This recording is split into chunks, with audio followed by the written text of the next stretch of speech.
I'm on mute. Yes, everyone. I can't hear. No, well, I was on mute. Oh, there you are. Maitreya. That's Maitreya. That's your bird. That's my bird, Maitreya. Yes. Oh. Can we see him? She has an opinion. Hello, on Ingrid. everything. Hello, good morning. And how is Sally? Sally, we can never see you, Sally. Sally Johnson. Where is Sally? She's there, she somewhere. hides. She's always And Eva. hiding. I only saw her once in the group.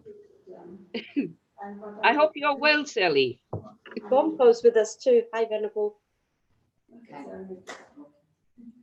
Yeah, because Sally has stopped her video, so you can't see her.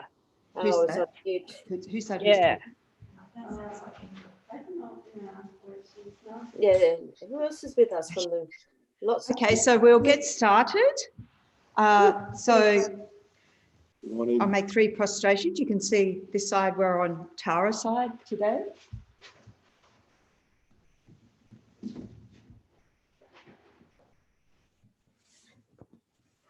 Oh.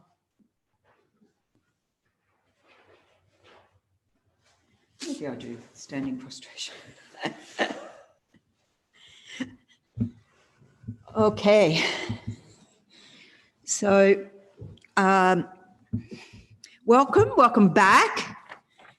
Or welcome, I think some people newly joining us this morning. So we'll start with, at least I have in front of me, I haven't learnt this technology so well to be able to put things up on the screen, and I'm sure it's easy, but I haven't done that. So I'm just taking the time to set your motivation for cultivating this mind of bodhicitta and listening how to develop that through engaging in the bodhisattva's deeds, or how we entrain and engage in that.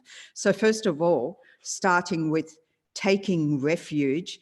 And normally at the beginning of a teaching, we have this one, Chunyin, which is by listening to the teachings. But here we're reciting the one that we normally do in our daily practice, by my merits of generosity and so forth, because it's about the 6 perfections, so it's so totally relevant. So we'll do that one. I take refuge until I'm enlightened in the Buddha, the Dharma, and the Supreme Assembly. By my merits of generosity and so forth, may I become a Buddha to benefit transmigratory beings. I take refuge until I'm enlightened in the Buddha, the Dharma, and the Supreme Assembly.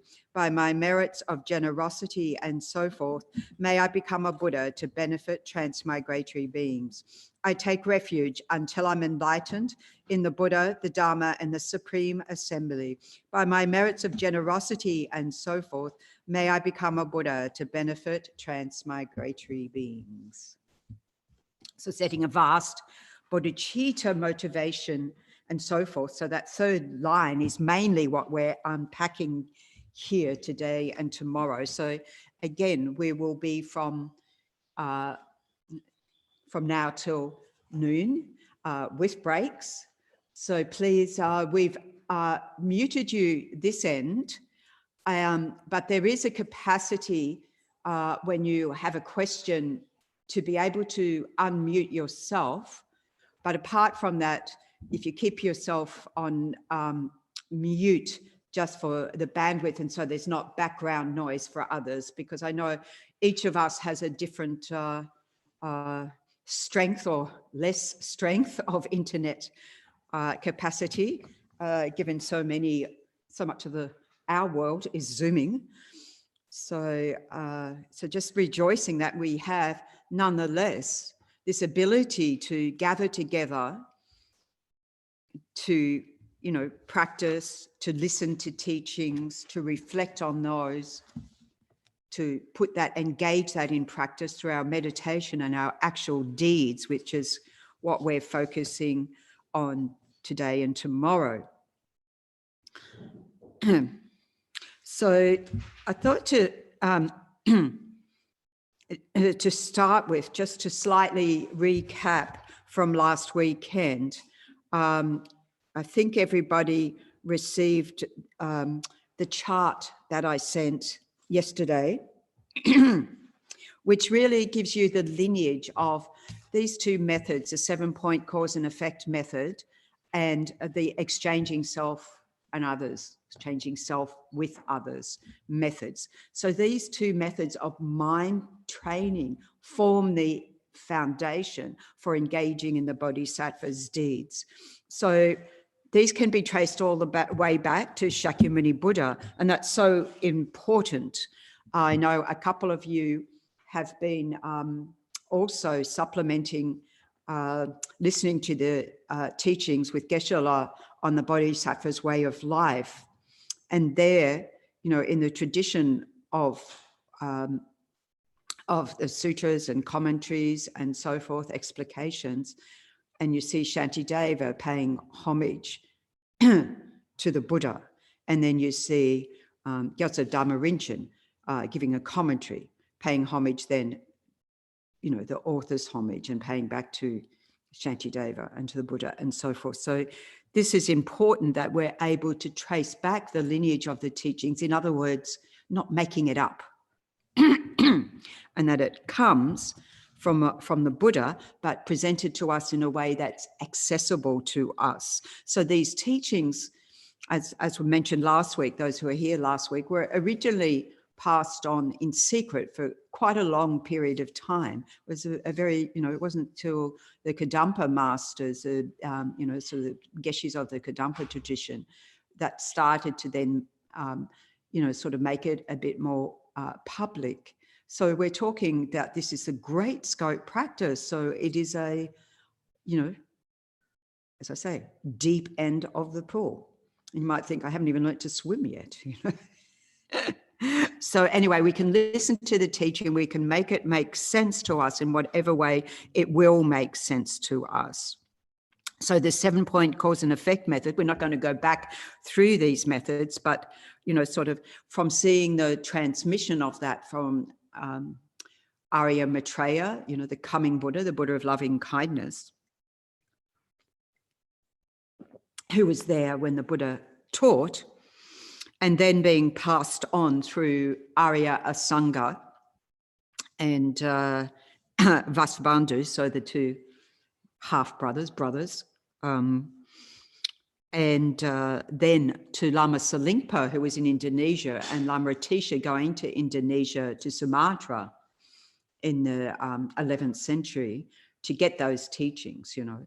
And so then spending 12 years with Lama Salingpa, getting all the bodhicitta teachings extant, you know, from, it said that Lama Salingpa and or Atisha directly from Buddha Maitreya.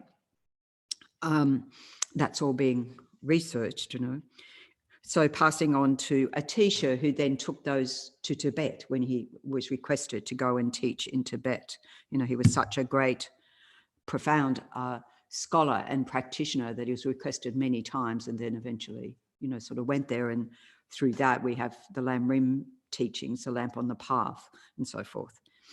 And so that method, 7-point cause and effect, and then the exchanging self with others.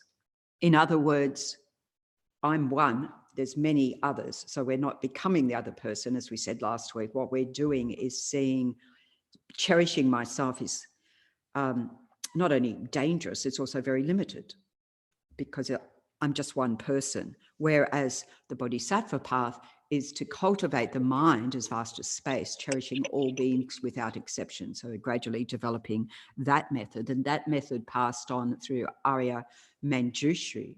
So Manjushri, the Buddha of wisdom, or representing all the limitless wisdom of all the Buddhas, who then through Nagarjuna, and we study things like fundamental wisdom of the middle way and so forth. Well, maybe we haven't got that far yet. Sky's raising her eyebrows, because here in the Gompa with me, I have Venerable Choying and Sky, so which is quite nice, as well as everybody online. Good morning.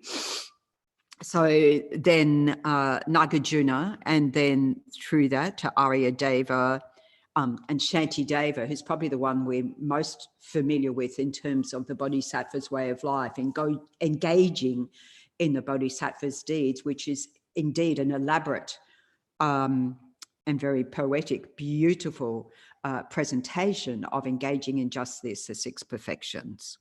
So we can see how these, and then that also through Lama Selingpa in Indonesia, and so Lama Atisha combining these 2 methods, 2 methods. So we need to be, it's important that we have the foundation of at least some familiarization with these methods to then cultivate this aspiring mind of bodhicitta, so then we can live with bodhicitta motivation. You know, that's what we're training our mind to do. In everything I think, do and say, may it be of benefit to others. So we can say the words just like we recite the refuge and bodhicitta prayer, which, you know, we've just done or reflected on. We say that before teachings. We say that those of us who have taken refuge formally and made that commitment to follow the Buddha's path, for those of you who have, we recite that 3 times in the morning, 3 times in the evening. Why? Well, yes, because that was the instruction I was giving, and so I'm following the instruction advice. Yes, but as the Buddha said, don't just take the words at their face value. Why do we do it? Because at least 6 times a day, and actually by doing it 3 times in the morning, 3 times at night, it's sort of only really twice a day, but reinforcing it, we remind ourselves of what commitment we've made. And as Geshe-la said, Geshe Sotrim said in a teaching recently, excuse me, by once one has taken bodhisattva vows as well, and we'll be talking about that in this session a bit later. So once we've taken bodhisattva vows, simply reciting the refuge and bodhicitta prayer is sufficient to have that, you know, making that commitment to those vows on a daily basis. So we normally have some other formulas, some other verses that we recite, but Geshe-la affirmed that because this refuge in bodhicitta, it's taking refuge in a Mahayana context. Because when we do our prayers in the mornings here or wherever, the sort of common refuge, I take refuge in the Guru, the Buddha, the Dharma, the Sangha. There's no mention of bodhicitta there, but these nice 4 lines encapsulate both intentions, you know, that until I'm enlightened, I take refuge in Buddha, Dharma and Sangha, the external refuges, and until that arises in my own mental continuum, and practice the 6 perfections in order to cultivate our capacity more and more to be able to benefit all other beings. So that's what we're doing. And this formula, this refuge and bodhicitta formula, these 4 lines, this prayer that we say all the time, actually was composed by Lama Atisha. So again, we can see the power of the lineage of that, you know, so that also, we keep that in mind to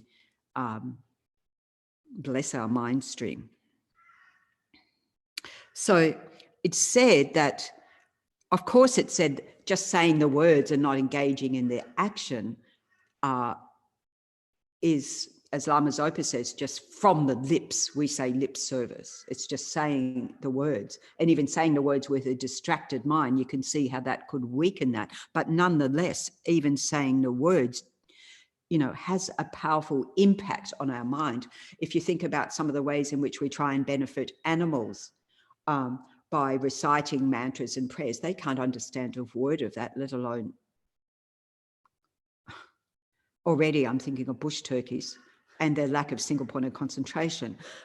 Although when it seems to be associated with food, so I sort of, you know, it's what you do with animals, isn't it? You do all the mantras and prayers while they're sitting there waiting for the food, and they're just going, give me the food. So I'm not sure, because you're trying to counteract a grasping mind of attachment. So maybe it's not skillful at all, come to think of it. Anyway, so the more focused a mind when we recite those, of course, the more powerful, the more it's genuine wish, aspiration from our hearts. In other words, as we're reciting, we're contemplating the meaning of that. We're contemplating all the Buddhas and Bodhisattvas who have followed this path, all our teachers, and also, you know, so meditating on that, meditating on the qualities of Buddha, Dharma, and Sangha. Now, you might say, oh, that's too exhausting, you know, it takes too long. Not exhausting, but takes too long. We cultivate familiarity with that, and you can do that in a second, in a minute, you know, just holding that refuge field in mind, familiarizing with that, having the image of the Buddha inseparable, the Guru inseparable from the Buddha. Anyway, we train. This is training. This is training. Baby Bodhisattva, L plates on, training. So, as is said in the text, even we generate this aspiring mind of enlightenment. So mind of enlightenment is another translation for the words bodhicitta, the awakening mind, the mind of enlightenment. Those of you who've been attending the teachings with Geshe-la here. So this is the translation that's used. It's the translation that Lama Tsongkhapa uses in the great treatise on the path to enlightenment, which, you know, yeah, so when you hear mind of enlightenment, just think, oh, aspiring bodhicitta is what we're talking about here. So we're talking about, so the aspiring mind of enlightenment without promise means you haven't yet taken those vows, right? You haven't, the promise, the pledge, the samaya is taking the vows. So we know anytime we make any commitment to anything, and we make a pledge, we make a promise, we make that to someone else. And then if we break that promise, they're hurt because you promised, right? If you didn't promise, maybe they'd still be hurt, but less hurt. I mean, they don't feel like you've broken their trust or whatever the circumstance is. So it's the power of the pledge on top once we take the vows.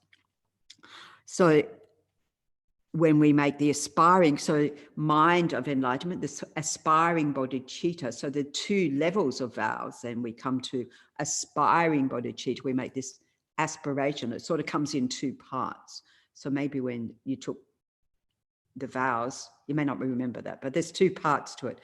When you take them, when people are taking, for example, if you're taking the vows for the first time of bodhicitta, bodhisattva vow, we're reminded it's one vow, and then there's all the ways you protect yourself from breaking that vow, downfalls and so forth, which are all the pledges that come along.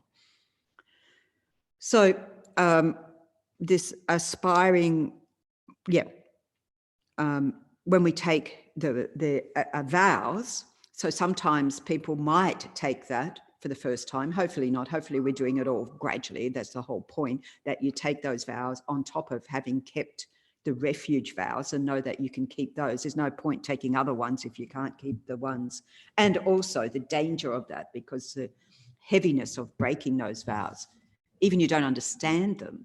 So this is why it's important, once we do take vows, to have teachings on them, read about them, reflect on them. What's the meaning? How do I uphold those? So these two stages. So if it's in, say it's in the context of highest yoga tantra, when people take highest yoga tantra, or, you know, sort of a tantric empowerment where it's over like a couple of days, on the first day, or anyway, they use usually first day, and then I'm thinking Lama Zopa Rinpoche or Chodam Rinpoche, it can be the second day or maybe even the third day. Anyway, on one day you take the aspiring vow, bodhicitta vows, and then the next day, the engaging.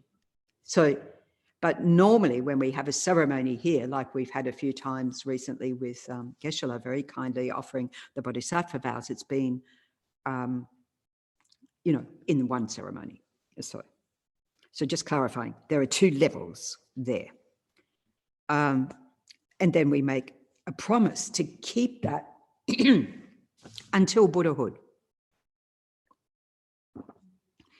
Which sort of makes the mind freak out, because you think, oh my gosh, better be careful what life I have next time if I've got to try and keep vows that I don't even remember.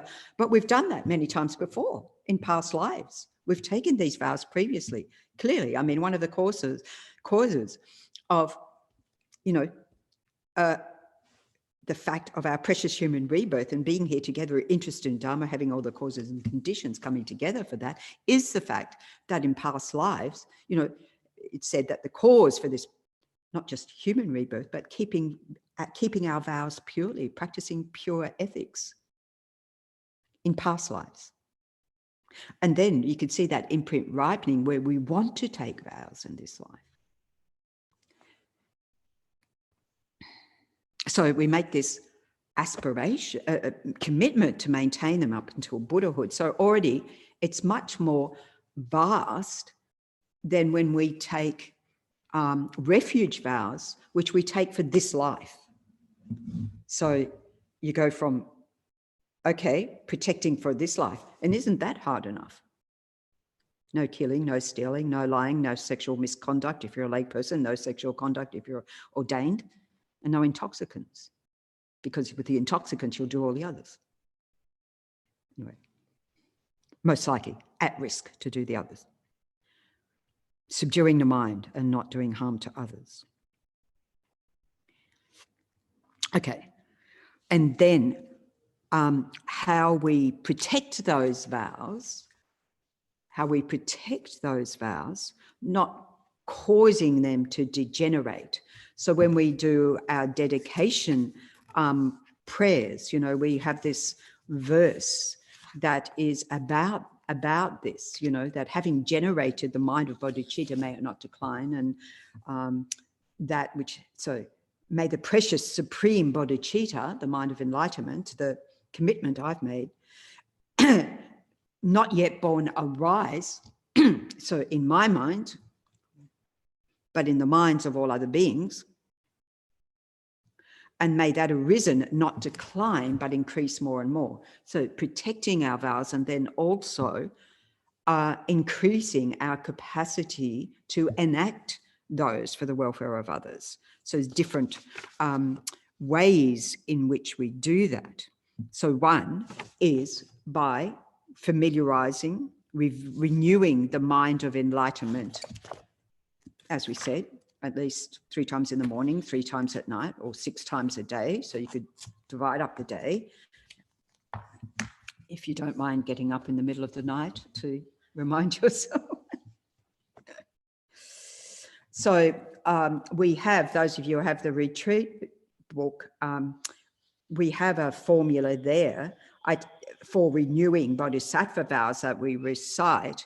And then as Lama Zopa Rinpoche adds the instruction to, you know, not just zoom through it and go, right, done, but to think that you've received the, you know, pure set of bodhisattva vows, not if you haven't taken them before, this is those who've taken, so that those that are broken are restored. So you think, because, you know, you think you've received the blessings of the vow, again, you're refreshing, renewing your vows so many times a day, and those that were kept have been strengthened.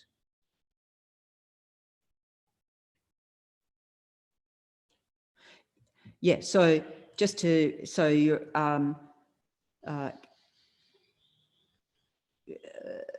Colleen, yes, we were just recapping session 4. This is correct. So now we're on to session 5. Okay. If there's, yeah, okay, got that. Somebody else answered. I didn't need to do that. Okay. So, so we at least do that. Recalling the advantages of bodhicitta. So this was something that did come up last time, that we looked at the benefits of generating the mind of enlightenment. Remind us why we have this aspiration. Remind us what are the benefits that it is our entrance into the Mahayana path, you know, the great scope, the practices of a bodhisattva. And that you then have the label, you know, bodhisattva or child of the victorious ones, the victorious ones being Buddha, child of the lineage of the race. Sometimes it's called the race lineage. It's just showing your tradition following the Buddha.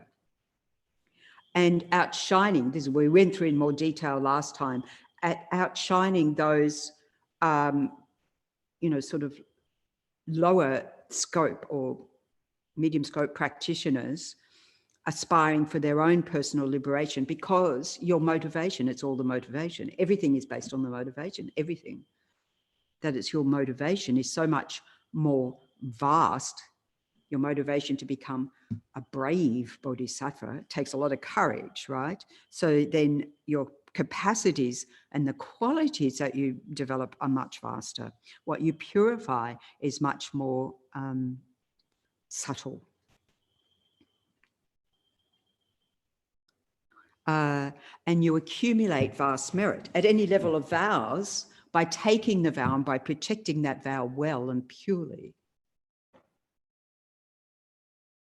We're accumulating for every moment without even thinking, even when we're asleep. We're accumulating the merit of holding that vow. So each level of vow becomes more and more powerful, and the power of that, when we do keep them, becomes more and more powerful. And then, of course, the flip side also true. The heaviness of the karma of breaking also becomes greater. So we have to be realistic with ourselves of what I can and can't keep. But when we say bodhisattva vow is one vow, may I become a Buddha to benefit all beings, we can see that aspiration in itself, you could say, is not difficult to make. But then guarding that is what we need to do. So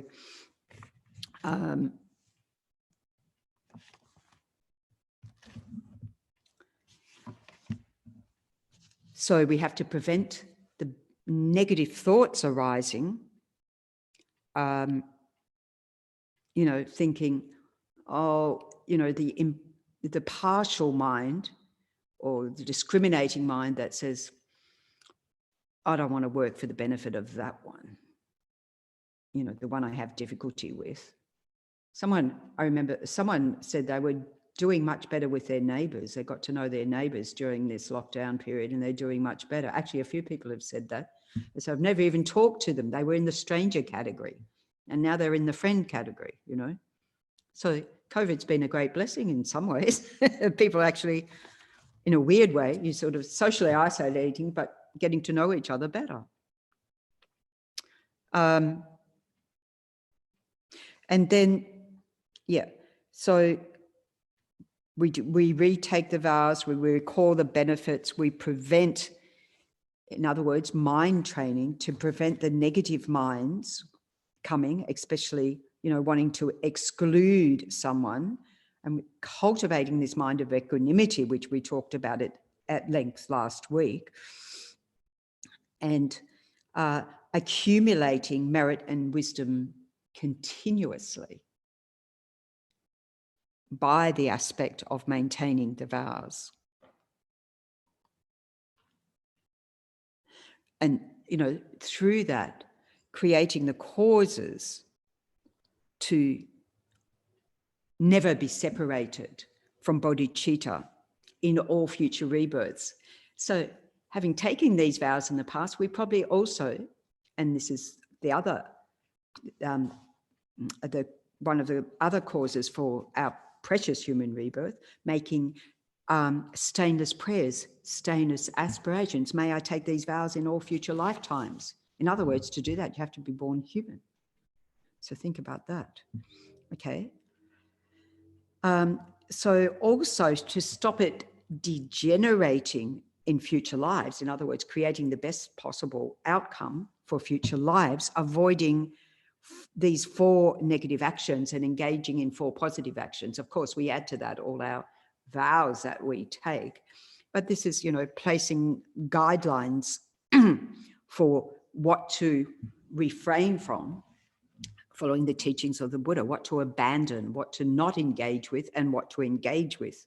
Because our minds need to be told that. It's very interesting. Here we are in our first day in the COVID lockdown so-called journey. I think none of us are actually in prison except the prisoners in prison and the refugees locked up and the people in quarantine maybe.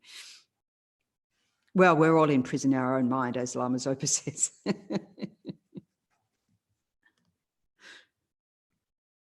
But we need all the provisos and guidelines put in place. So Anastasia Palaszczuk, you know, our premier said, okay, we're loosening, we're freeing you up from today. You can now travel 50K. You can now go and visit, what is it, 1 or 2 people, have a picnic in a park or on the beach if you live within 50K of the beach, etc. But if anyone's naughty, we're going to backtrack, you know. So it's a little bit heavy. So for the benefit not only of ourselves, but of others to maintain those guidelines, look what happened in Sydney, you know, on the beaches. And so what happened? They had to roll it back and say, oh, we can't trust people to adhere to the guidelines. So we have to make it stricter. See what our minds do? They try and find loopholes. You know, even I've got this commitment, I want to do this, but is there a loophole there somewhere? You know, so that's the sneaky mind, isn't it? We all have this, so don't freak out about that. So for negative actions, lying to our spiritual teacher, trying to deceive our spiritual teacher, it's almost like, well, one part of my mind says, why bother? We see our guru, our teachers, as Buddha. They're our teachers. We've checked them out. We know they have greater qualities than we do. And the reason we want to follow their advice is because we want that they've got, and we want to progress on the path. So we have to be careful, you know, it says don't try and deceive your teacher or those of us who've taken ordination, your ordaining master, abbot, anyone you've taken refuge with, vows with, becomes a teacher. So not lying, but even without, it comes down to the intention to lie, we have to be very careful. And I'll just use a couple of examples from my life. You might think of your own example where you don't even think it was an intention to deceive. And I still don't think that, but not skillful. Like, for example, previous abbot of Kopan Rinpoche, Kopan Monastery, Lama Lunda Rinpoche, Khyentse Rinpoche, Lama Lunda. So had a habit of just manifesting on the path in front of you. So there I was rushing off to lead a discussion group. There's Khyentse Rinpoche. And he says directly to me, you have a question? Oh, no, Lama, no question. You don't have a question? Of course, I'd been mulling over something, but the words wouldn't come out in a coherent way. So it just gave me the indication. He knew I had a question. And he said, okay, you don't have a question? I've got a question for you. So have a question ready. And then Lama Zopa Rinpoche came, and everyone in the course, so I think Leonie's here, so it was the Kopan course, right? The November course. And Lama Zopa Rinpoche came, and everyone, no, not everyone, see, this is my mind, not everyone, exaggerating speech. A number of the students, out of the 200 plus students, probably a maximum of 40 on different days, had been reciting, we'd been reciting the Golden Light Sutra every evening just before the meditation practice, you know, while it was still, well, it was a little bit dark. We had our head torches on around the stupa, reading, you know, and then offered that practice to Lama Zopa Rinpoche. And I was nominated to offer the practice. And I said, on behalf of all the students. So the language was okay, on behalf of all the students. And Rinpoche looked at me and said, all. He knew, of course he knew.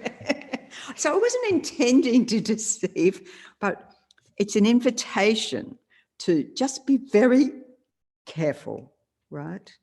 So we don't want to lie to our spiritual teachers, because why? Because they're going to guide us. They've made a commitment, guiding us all the way to enlightenment. Thank you very much. How do I do that? So there's no point to try and make ourselves look good, better, best, anything like that.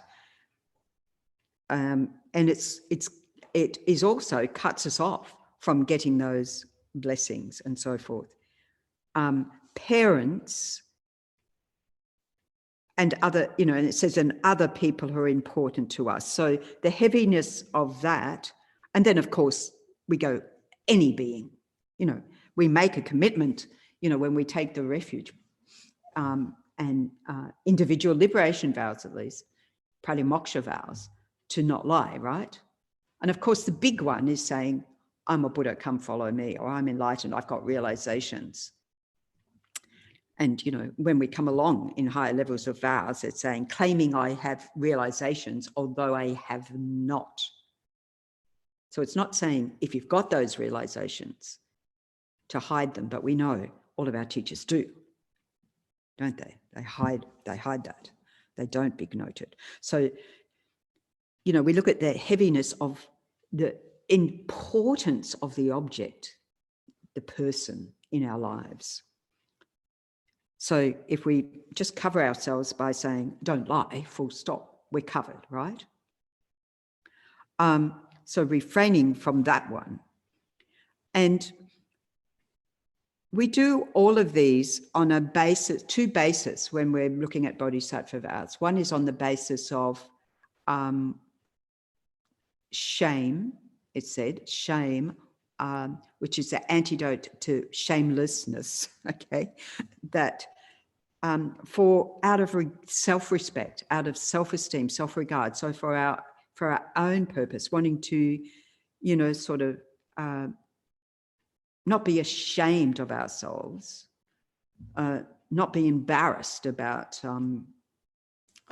I just went against my vows and so forth. Of course, we recognize that and purify, but out of a sense of, developing, cultivating self-esteem, self-confidence in our ability to be able to uphold vows and engage in these virtuous practices. And the other one is to avoid the lack of consideration for others. So, our self-grasping mind that only thinks about me forgets about impact of our actions, of our speech on others. So all of these are, these two considerations for my own benefit, for my own welfare and the welfare of others, I won't engage in negative actions and I'll engage in the positive ones. Okay. And then, refraining from causing others to regret wholesome activities. So someone practices generosity, they make an offering and you say, oh, you shouldn't have done that, that it will just go to waste or won't be appreciated, or I'm not sure, or people are doing, speaking nicely and so forth, and they say, oh, you're just a, what is it? Goody two-shoes. You heard that expression? Somewhere in my lifetime I heard that expression. I think I heard it a little bit, but I always heard the opposite quite a lot. So not putting someone down for what they are doing, right? It sort of feels like we're all like-minded people here, yeah. So we're not going to put each other down for engaging in Dharma practice, for being interested in that, for wanting to get the teachings and so forth. And this is why they also say, as a Buddhist, be an inner being. I mean, it is about transforming our mind, but don't, go and blab about being Buddhist and trying to convert, because you'll fall flat in your face. If you've ever tried, hopefully you haven't, but good if you have to have learnt the lesson. So, we criticize people for engaging in virtuous actions, and that's very detrimental. I mean, it's not nice for them, but it's also mainly not nice for us, because it's like we're going against what the Buddha said, because the Buddha said to engage in these virtues by not even, you know, it's on top of maybe not engaging in that yourself, but then criticizing someone else for doing, very heavy, so that they then regret, oh, I shouldn't have done that, you know. Why did you give that? You should have given something less, you know. So we've got to be very, very careful. And we can think about that in the terms of, you know, giving to the Dharma or giving to our teachers and so forth. But I was just thinking, just in ordinary everyday life, you know, like, for example, we can do the opposite, rejoicing in what people are doing. The people who are setting up the stalls in their street and giving away, setting up a little library. I saw one place in Brisbane, setting up a library, and people, little cute red box, people come and get the book and return it, exchange, and someone experimenting with herbal teas, and the woman with her artworks on the fence and saying, you know, if you want to give whatever it's worth to you. And she's loving it because she's developing her art skills, you know, which she never had time for when she had a job, and now she hasn't got a job. So people are being very creative, and the cafes and things that are closed, giving meals to homeless people, and there's so much wonderful things, and we can just take great delight. Okay. And then there's, you know, saying unpleasant things, speaking ill about bodhisattvas out of hostility. Seeing we don't know who is a bodhisattva and who's not, I mean, speaking ill about anyone, isn't it, is a heavy negative karma of speech. And the speech is the easiest one to break, I think, whether it's on social media, whether it's face-to-face, whether it's over Zoom or whatever other facility we're engaging with, conversation, emails. So we have to be very careful to protect the speech, that speech is always kind, it's always harmonious, it's always truthful. And one could say necessary. So if it's not necessary, zip the lip. It's, especially if it's not skillful. So speaking kindly. And pretending to have good qualities we don't have, or hiding the mistakes we have. I think this does happen. Well, of course it does happen, but I think it happens a bit when examples coming to mind is when, like, the Lama comes around and the people, sorry to say, who don't normally turn up for practice suddenly are all there, and they've got their best clothes on, which is good. I mean, it's good they're doing it for the Lama. That's good. But if you're trying to look like, oh, I'm here all the time doing this, then that's deceitful, isn't it? So, you know, pretending, oh, yes, I'm, you know, so not, as I said, those beings who have good qualities have absolutely no need to show off those good qualities, because they just ooze those qualities. They're spontaneously arisen. You're not needing to prove, oh, I'm a good student, I'm smart, you know, I'll ask a difficult question. Actually, if you do that in front of any of our lamas, who've all known how to debate very well, quickly you're cut down to size. It's not going to work, is it? So not boasting, because that's the mind of pride, isn't it?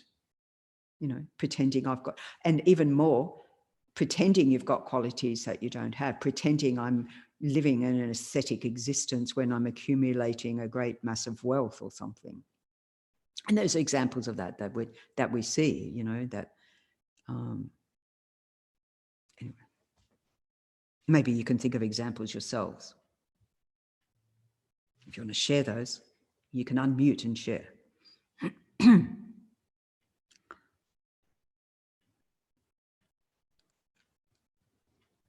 or hiding the mistakes that we do have. You know, pretending that we're upholding our vows, looking like we're upholding our vows and we're not. So we have to be very careful, you know, very, very careful.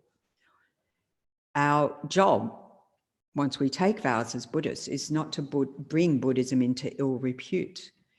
And we live in degenerate times. And so it's easy for this mind to jump up.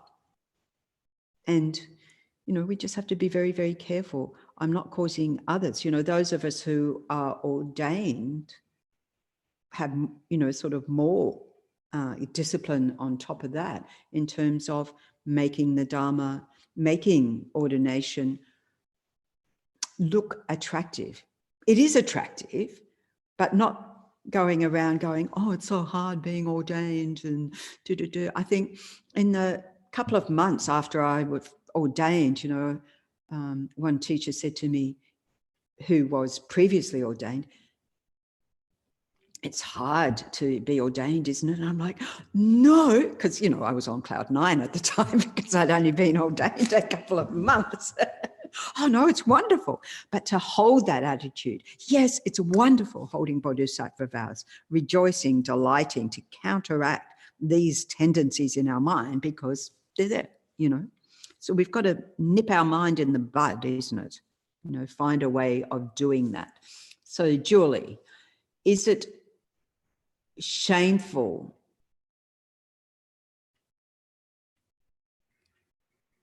okay, is it shameful to criticize someone who is deceitful within their own Dharma practice, possibly due to their mental afflictions?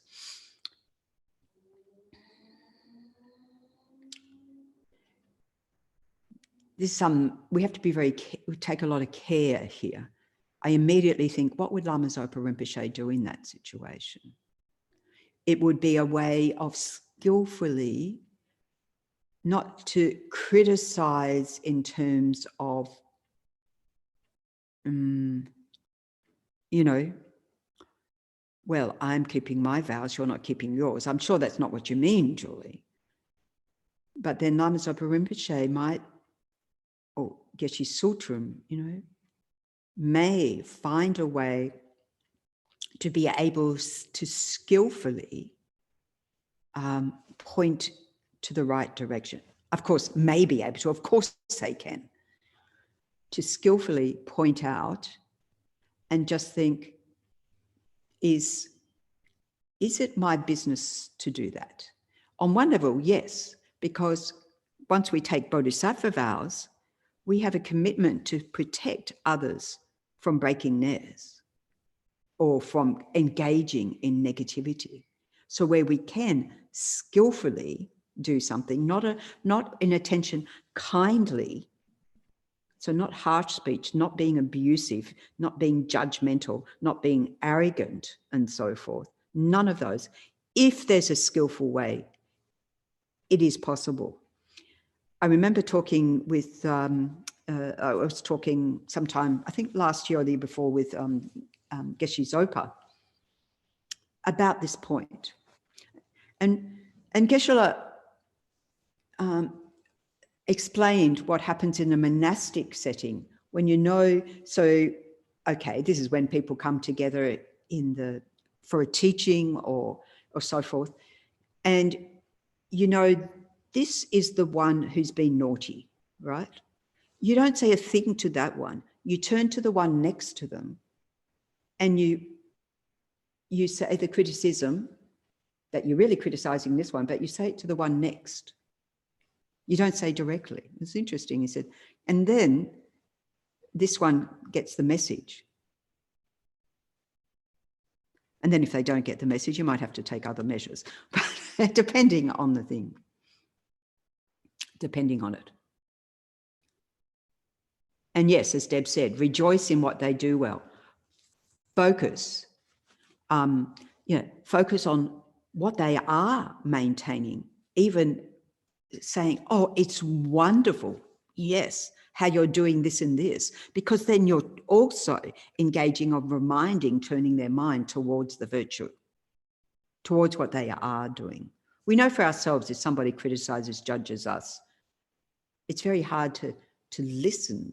So this is where a great bodhisattva will welcome that, bring it on, you know, bring on the criticism, bring on the judgment. But when we're just, you know, taking tentative steps along this path and trying to build our confidence, it can, you know, cut us down if we're not skillful in the way of doing that. And then we have to think, depending on the circumstance, what is it in my mind that is disturbed by observing this? Where is my mind at danger here? Am I in danger of doing the same thing? I'm certainly in danger of pride. So interrogate ourselves, bring it back to ourselves. I think they're useful, skillful ways to approach it.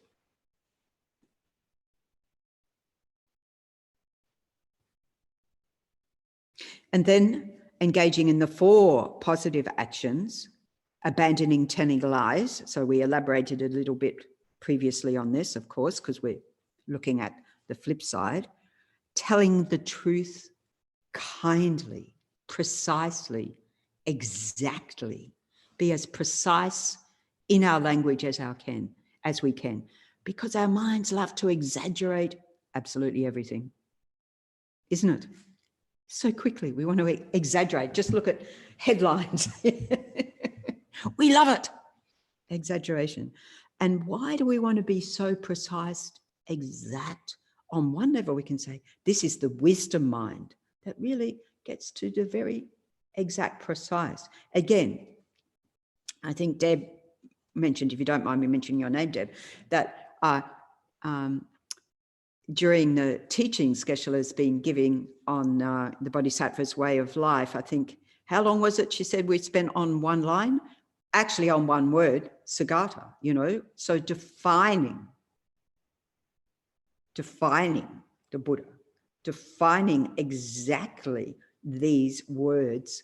Because why? We do this in our study. It shows us a way to refine our understanding in our mind. This develops our wisdom side, clarifies, you know, what it is we're doing, what it is we're engaging in, and what it is we're not engaging in. So it's wonderful to take even one vow you've taken and contemplate it, reflect on it over and over again.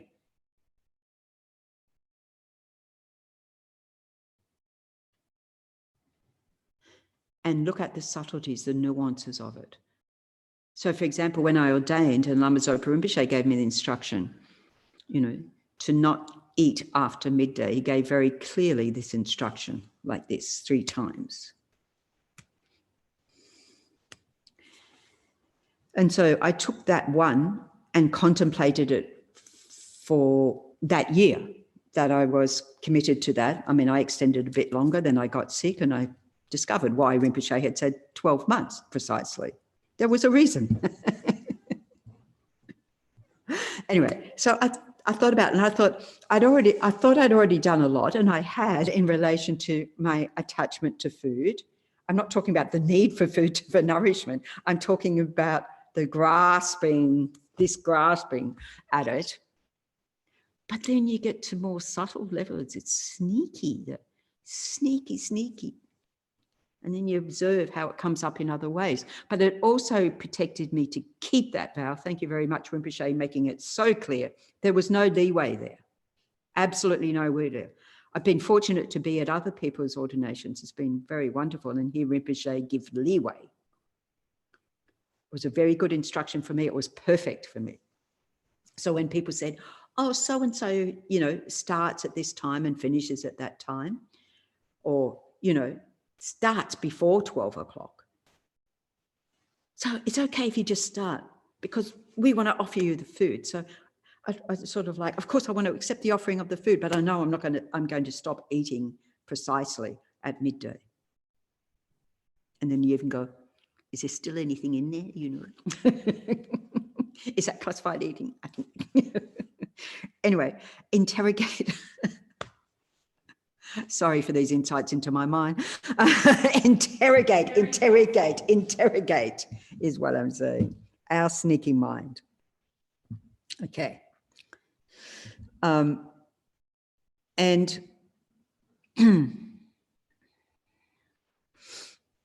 encouraging others to do positive actions. Well, of course, it's a win-win situation. So I'm very fortunate to work with a bunch of prisoners who have engaged in some non-virtue. They've also clearly engaged in virtue. Not only that, now they want to engage in more virtue than they ever imagined they could possibly engage in. And they do it. So encouraging, enthusing that in that, fantastic, rejoicing in what they're doing. And you know for yourself, when somebody's barracking for you, you want to do more, don't you? Or you feel you've got more capacity, so we can be the cheer squad, you know, encouraging to engage in fantastic what you are doing. Even the smallest action, even the tiniest little action. I remember this little Tibetan girl, you know, her family came over to the centre when I was in Sydney, Vajrayana Institute, and then they wanted to take a photo around the stupa. So we're standing in front of the stupa, and she came up and she had the teeniest, tiniest little flower and offered it to me. It was so sweet. I'm like, oh, thank you, you know, because I rejoiced in her even noticing a flower I probably didn't even notice myself. And I have friends who can attest to that. When they point out bush orchids and I say, where's the bush? You know, it's true. So just that delight, her delight, beautiful. So encourage that, the slightest positive action. And we've got to encourage ourselves, of course, because on those small positive actions, how we build our capacity to do more and more and more, that seems inconceivable. You know, bodhisattvas who are giving away parts of their body. Actually, the reassuring thing is that it's very much said in the text, don't do that unless you're at the level where you can give parts of your body. Thank you for saying that. So I can give my blood. Oh, actually, they don't want my blood for another 5 months until I, anyway. So I can't even do that.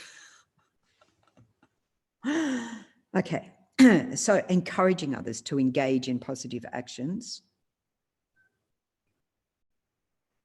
And we do have that commitment once we take refuge. Once you came, thank you, Graham. I just read your thing about more detail on how you overcame your attachment to food. He wants to know immediately, don't you, Graham?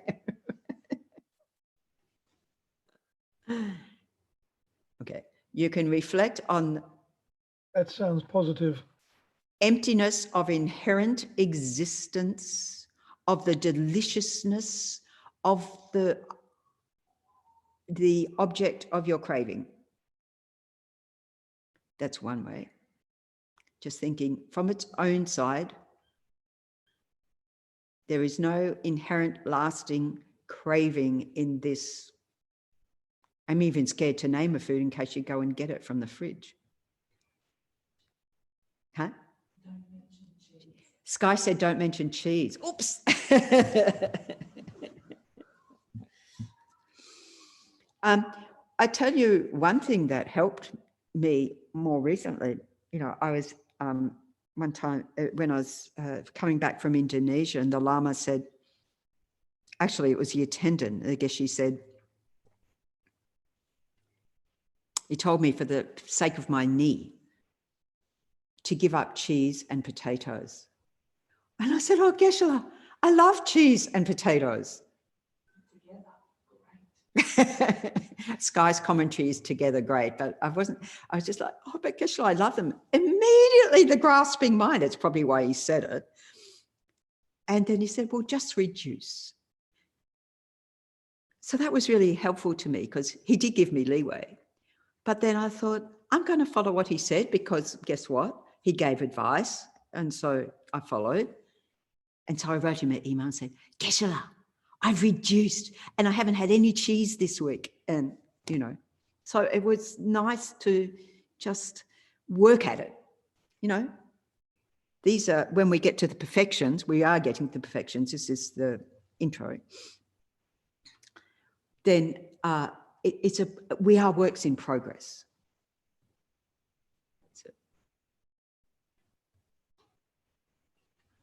Don't start listing any more foods, Graham. Everyone's going to be not thanking you. That is not skillful speech. Listing all the foods of attachment. Well, maybe it is, if we can reflect on the emptiness of that. Where's the deliciousness of the Tim Tam? Is it in the flour? Is it in the sugar? Is it in the, what makes up chocolate? Cocoa, beans. How long does it last? Nanosecond, Sky says, like this. Okay. So over to you. That's a few ways in. Or offer them to others. Take your attachment and transform it. Give it to others. And then the hands off, don't they? Can we give Tim Tams to others in this time of COVID? Yes, give them the whole pack. Speak in praise of bodhisattvas. You know, there's many verses in praise of bodhicitta of this, but of bodhisattvas, again, seeing we don't know who they are, praise everybody's good qualities, as we were saying before. Consider people as bodhisattvas, even if there aren't. So unless you're a bodhisattva, at that same level, you can't recognize, you know, another bodhisattva at that level, let alone above. But we train our mind, so we can train our mind in seeing all beings as bodhisattvas.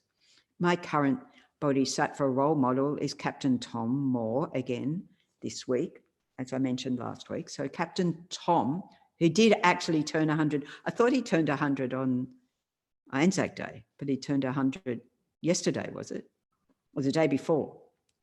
In UK, the one who at now 100 years old, did laps around his garden, wanting to raise a few £1,000 and inspired so many people. He's raised, what is it, 30 million, something, incredible amount. And I think, what a bodhisattva.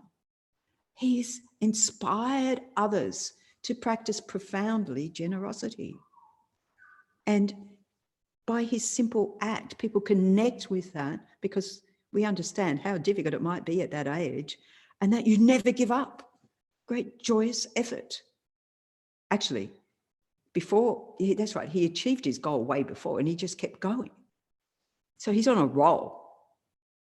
He's also now got a, decoration from the Queen, and he must have, I don't know if he has a Facebook page, but it must be gazillions of people signing up.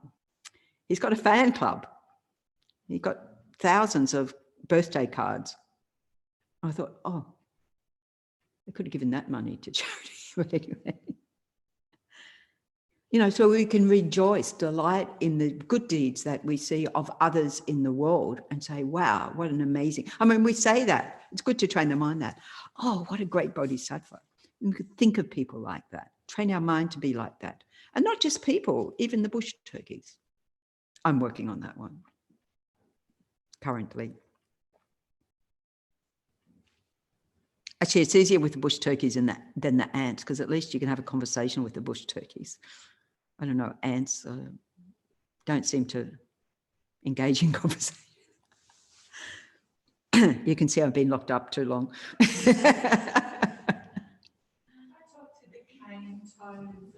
Sky talks to the cane toads and all the creatures, great and small. Okay. I just realized we've been going for an hour. Do people want a little break? Hold on.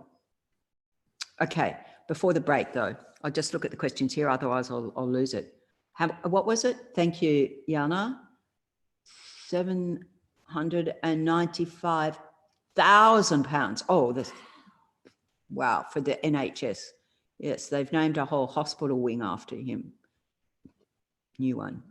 It's 32 million in front of that, Choki. What? 32 million. Oh, 32,795,000. Yeah, so millions. I thought so. so deeper, your question, what's the reason for not eating after 12? Is it for working on attachment for food only? I've heard mention, His Holiness the Dalai Lama mention not to eat much after lunch. Well, it is interesting. Of course, it's working on attachment. It was something that, it's something that, you know, I look at my Theravadan monks and nun friends, and I think they keep very purely. We in the Tibetan tradition don't keep this one so strictly. But I remember Lama Yeshe in the Advice for Monks and Nuns saying, and Lama Zopa said more recently, you know, that you know, you don't need to eat after 12 o'clock, you know. And so in the monasteries, as you said, you know, when you're over like 7 years of age or something like that, so there's definitely, Lama Zopa Rinpoche has this little book about food offering and our attachment, and mentions about this attachment to food.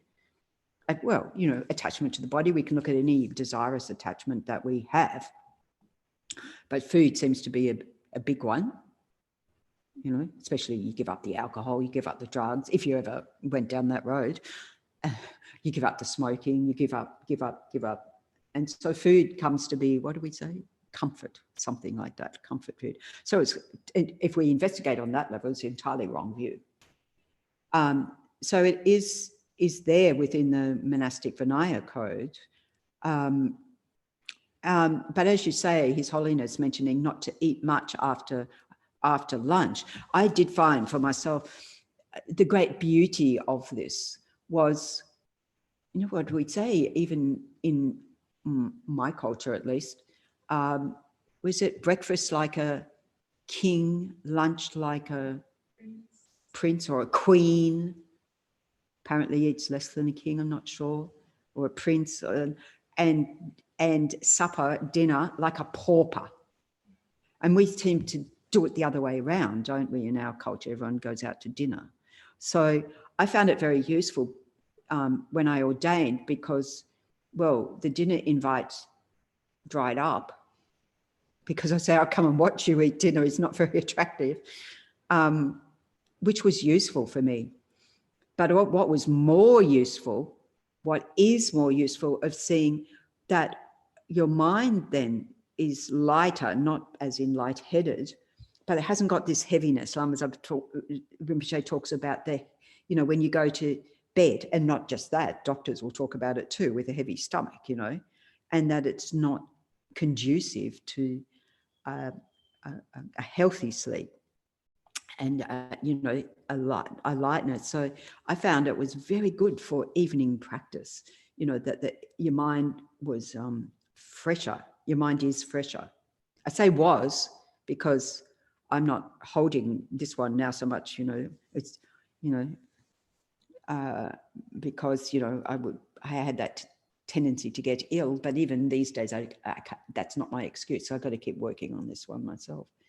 So I think it's an easy, well, it may not be easy to relinquish the food, but it's an easy one to work on the grasping mind, grasping at that object of attachment, and, you know, to cultivate like that. But it does help more clarity in your meditation, you know, more lightness in your mind. You agree? No comment. Yeah. So you give it a go for a while and see for yourself. And we do that, you know, we have all the practices, isn't it, of when we take, for example, the 8 Mahayana precepts coming up next. The 8 Mahayana precepts, which is one-day precepts, they're called one-day ordination vows. It doesn't mean you get ordained. You don't have to have any other vows beforehand to take these particular vows.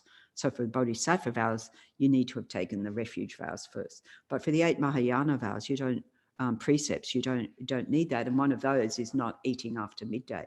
So we have days in the calendar which says precepts days. So they're days where the karmic benefit of taking those vows is stronger, but it doesn't mean you can't do on other days of the week. You do any day taking those, and we make that commitment not only that, but then there is also the teaching about the foods themselves and what the karma of the foods that you're refraining from. So here we talk about the, you know, refraining from eating meat, and maybe people are doing that already, but refraining from eating meat, refraining from eating eggs. When I say refraining, when you take these vows, you don't eat meat, you don't eat eggs, you don't eat onion, garlic, radish, things that excite or disturb the mind.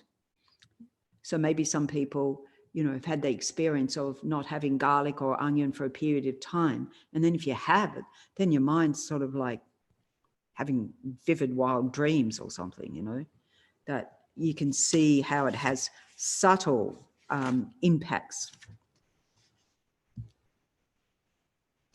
I'm just looking at, there's a little comment when we take those vows.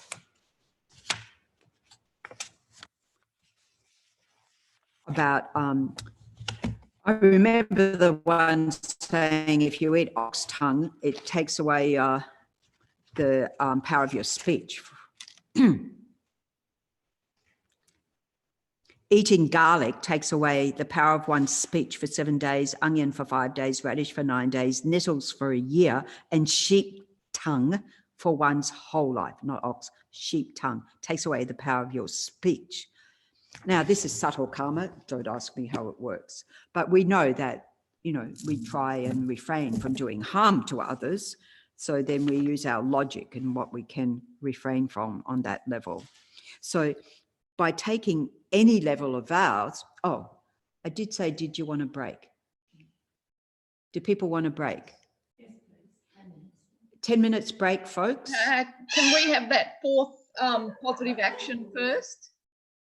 We'll come back and do that, Deb. Okay. We'll just have the break now, because otherwise I'll go on and on and on, and the break won't come. Just saying. Okay, 10 minutes from now, which is 25 past, I think. 25 past by my clock, which is 12 minutes. So you can have your, if you want to chat to each other during your break, go and get a cuppa or whatever and chat like you would if you were here physically together, then unmute yourself.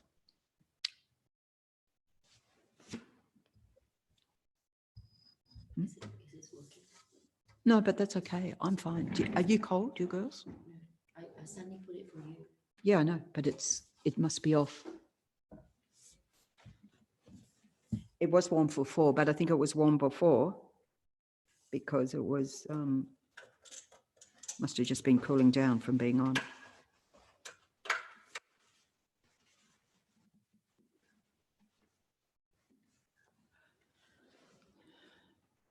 Evie, you had a comment back there somewhere. Oh.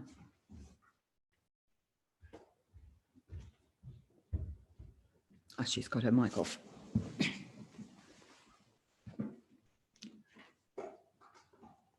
I don't get myself tea bag and then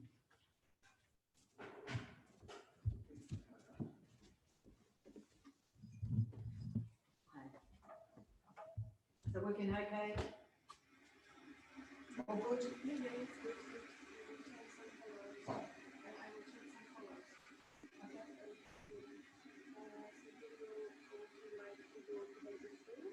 don't know if I can do it today because I can't remember what it is I've got to do. So I have to look at it because otherwise I've forgotten what I have to do. I could do it today, but that's what I was thinking. We could do it still this afternoon. It gives me time after to go and look at what it is I'm supposed to do. Yeah, so I'm saying maybe 2 or even 3. Anyone there, or have you all gone? 4. Would you do? I mean, we can even do it. Hi, that's Ingrid. Is that Hi, Maitreya? This is Maitreya. Oh, how sweet. Oh, very nice. Hello, Maitreya. Oh, I'm drinking chai. She likes chai. I might just bring my cat. This one, Yeah. we're doing a national one online. Because people sometimes call us. So normally, Hmm. Oh, Oh, hello. I put a light on. Hmm. This What's is the cat Mimi. name? Mimi. Mimi. Hello, darling. Hello, Mimi. I remember if I'm leaving them She was sitting on my lap during the teaching things. and it's just a few minutes. Oh, you getting the teachings too, sweetheart? Oh, yes, yes, yes, yes. Mhm. Yeah, I suppose. And can Maitreya already recite some mantras? No, but she's just started this thing of sorry, she wants more chai. Flying onto the altar and just going around and just touching her beak to all of the things on the altar. Very good. I see. Oh, Can you hear the cat? Hello. So how have you been, Ingrid? yeah, okay. Sort of like still working and yeah, it's good. Yeah, yeah. And well, this all gives lots of opportunity to do more reading and yeah, with all the online stuff, it's really Yeah. good. Yes. Yeah. Well, they wanted at the end of the I'm week. trying to decide. I need to go to a physio with my back, but I'm holding off. I don't know whether it's the right thing to do or not. You go into homes, don't you? With the old- No. Well, yes, private homes, not nursing homes. They are usually in lockdown. Yeah, Yeah. yeah. Yeah. Mhm.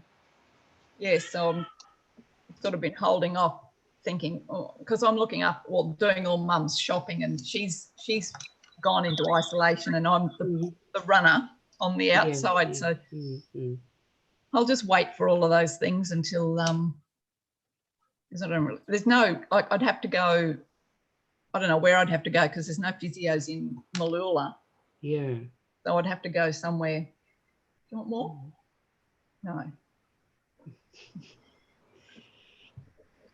I might just stop here and go and get my coffee since Mimi left Yes. my lap. Yes. Well, I'm going Lovely to to yes, swap lovely to first. chat with you. Yes. Okay. Yeah. I'll Okay. See you see you later. later. Thank Bye. you. Bye. Thank you. Bye.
It's already there.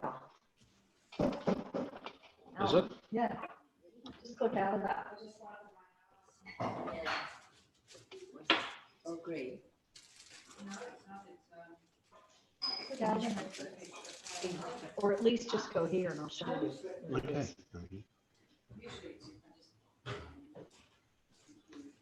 Look, that's it.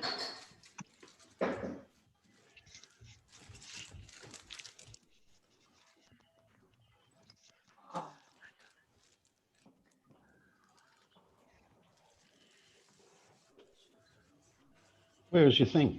What do you mean? The power, this one, the video. You won't really, you might not hear anything on that at the moment because they've probably put everyone, because they're on break, right? Hmm. But you probably would hear like some kind of shit going on, but.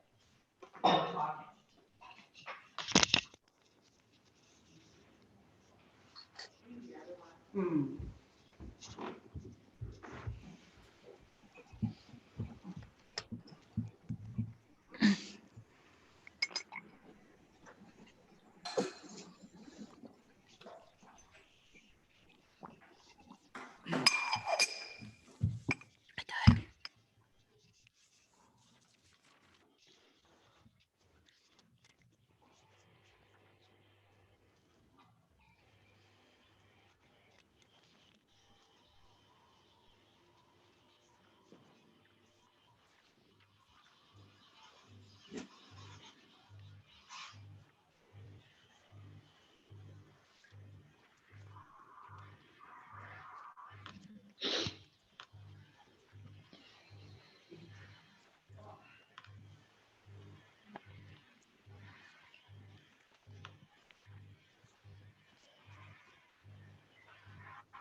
That's my, oh, What's that? that? Lex on. Oh, that's my little music thing. I'm just going to remove it. Why? Well, you can put it back. Okay. We're ready to start. Oh, You sure that's it? yeah, I'm positive. Look What's at it called? the ear things. Monkey. Hi, welcome back. Okay. Maybe you need to unpair the nut.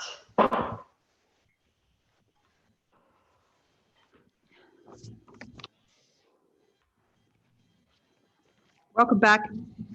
Maybe you can only have one No, thing they're not hearing at a time like that. Okay, that's all right. Oh, thanks, Memo. Beautiful.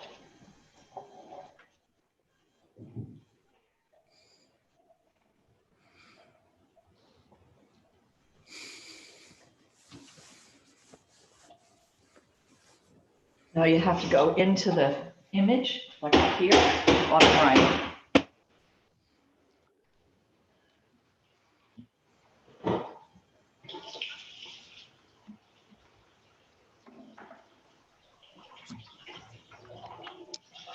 Okay, Oh, everyone ready to continue on? Are they hearing me? Yes, I'm ready. I'm back. That's on mute. Oh, you're back, Deb. Hi. Yes, we are ready. Hi, Virginia. You've just popped up on my screen. Okay, all right. Hope you've got your cuppa. I've got mine. Yes. Omahong, omahong, omahong. Actually, I already had a sip, so that was cheating. Once you've already had a sip, Geshe Sampton said, too late. You can't offer. Contaminated it. Okay, so yeah, we're helping people who have Mahayana positive karmic imprints to develop them. So this is your Dharma buddies. This is where we talk about the Dharma jewels, isn't it, Eva?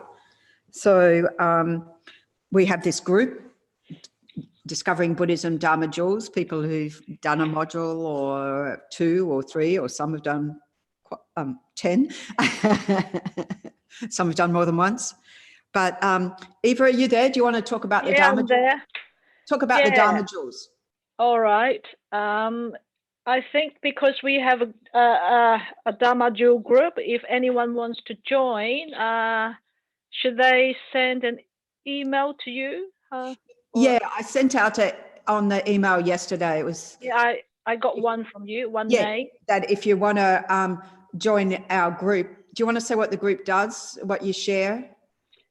Online? Well, actually, we don't have a very specific purpose. Basically, we share, for example, like whatever. I don't quite know. Just whatever we have, someone wants to share with anyone, they can just share through the email list. Sometimes I'll send some updated information about Charan Sikh to the group. Yeah, great. And like the sort of thing that I'm just looking now, I think I've got it. Don't know if it worked. Hold on.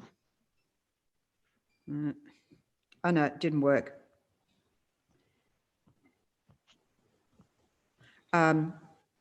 Jemima, are you there? Jemima sent me a lovely image, which I tried to capture here and it doesn't seem to have worked on my thing, which was basically a bird. Was it a parrot? A bird saying, if it's yours, it's mine. If I see it, it's mine. If you want it, it's mine. Just basically everything, it's mine.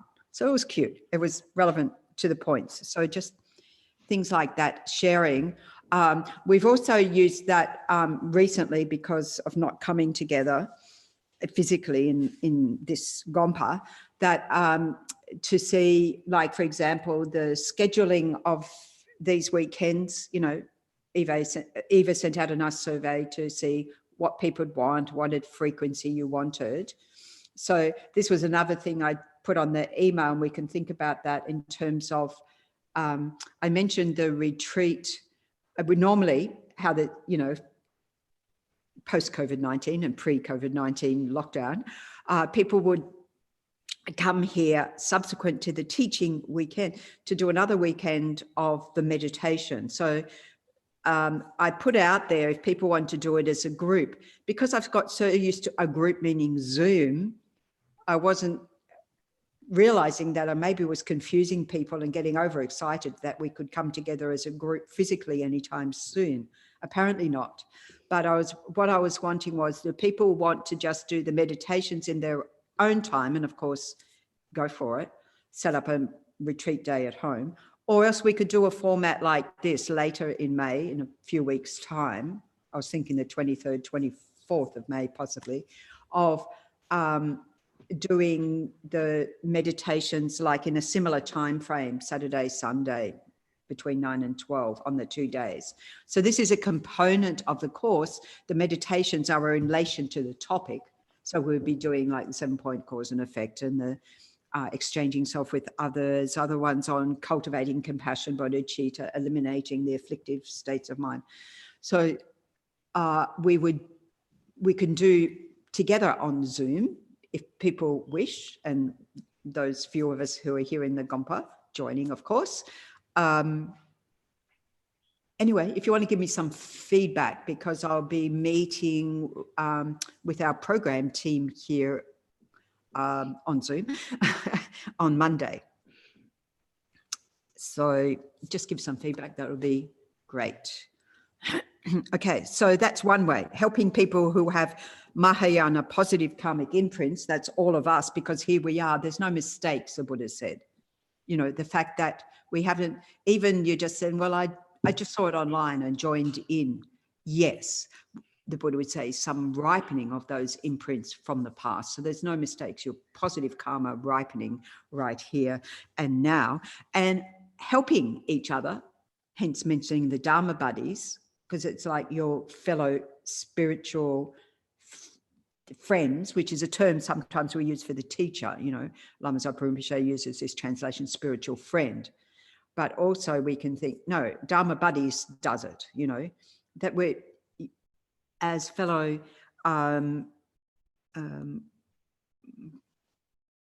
seekers of the teachings, wanting to put it into practice our daily lives, like in our discussions and reflection, how we go about being able to cultivate that, given that we're going out of step mainly with the mainstream of society, although at this moment we're seeing a hell of a lot of compassion and loving kindness and coming to the fore in people's actions, which is so profound, you know. So we can see this in terms of, we can think about it in terms of, you know, doctors and nurses and those caring, those at the front line, as we say, all of those beings caring for others. But this is specifically about ripening our mind. So when you take the refuge, one of the commitments is to enable others to do that. And it's a little bit tricky because you might say, well, neither am I a teacher, or, you know, have able to give refuge vows myself. But nor do I want to go and, you know, as we say, we don't go out and proselytize. We don't say, I mean, you come to Chen Rezig, no, there's never any provision that you have to be Buddhist to come here, or you have to intend to become Buddhist. It's not the question. You know, that people do is fantastic. And of course, one way of encouraging is by giving the teachings. But then there are also what's called the 4 ways of gathering disciples in order to ripen the mind streams of others. So this doesn't have to be that you're setting yourself up as a teacher, just ourselves in our behavior to helping others. So Maitreya's ornament to the sutras said, I declare these to be acting generously, so they would take the teachings. So you could say an example of that is Chen Rezig Institute offering generously these teachings. Practice of generosity, right? Offering freely these teachings, and we thank everyone who's giving donations, not trying to, you know, sort of push that, but it just keeps the teachings going, a way of, you know, giving back.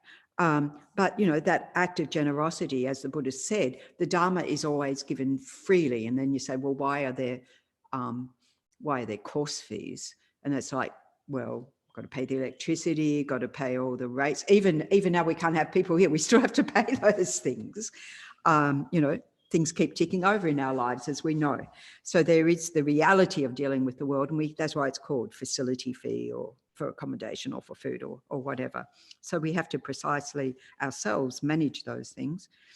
But, you know, giving time to each other to discuss, to debate, to reflect on, to question, and so forth, what you're reading, or encouraging others in our practice, or, you know, and that can be even discussing how difficult it might be to practice, and how do I handle this, because all the hindrances that come up.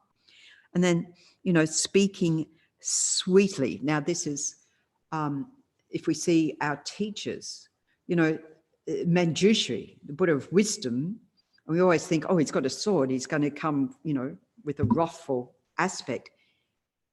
The word is gentle speech. That's the meaning of Manjushri, gentle speech. And you see this with, you know, Geshe-la and his, I'm not saying the teachings are gentle, but the way of, you know, Geshe-la will engage people. Of course, those of you who've been here when we've been fully functioning and the cafes open, you know that Geshe-la comes and talks with people.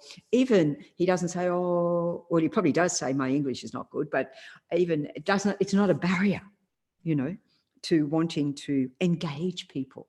So this is a skill of engaging each other's in that we can engage, we do engage each other, Dharma buddies. working for the benefit of others, you know, to, of course, if we're talking about people interested in the Dharma, as I said, you know, if those of us who have teaching roles, we can say, oh yeah, okay, by teaching. But we could say, I don't have a teaching role, but I love this book. You know, like during the week, there was discussion about what books people like, what translations of Bodhisattva's Way of Life, for example, because that's the text specialist teaching on.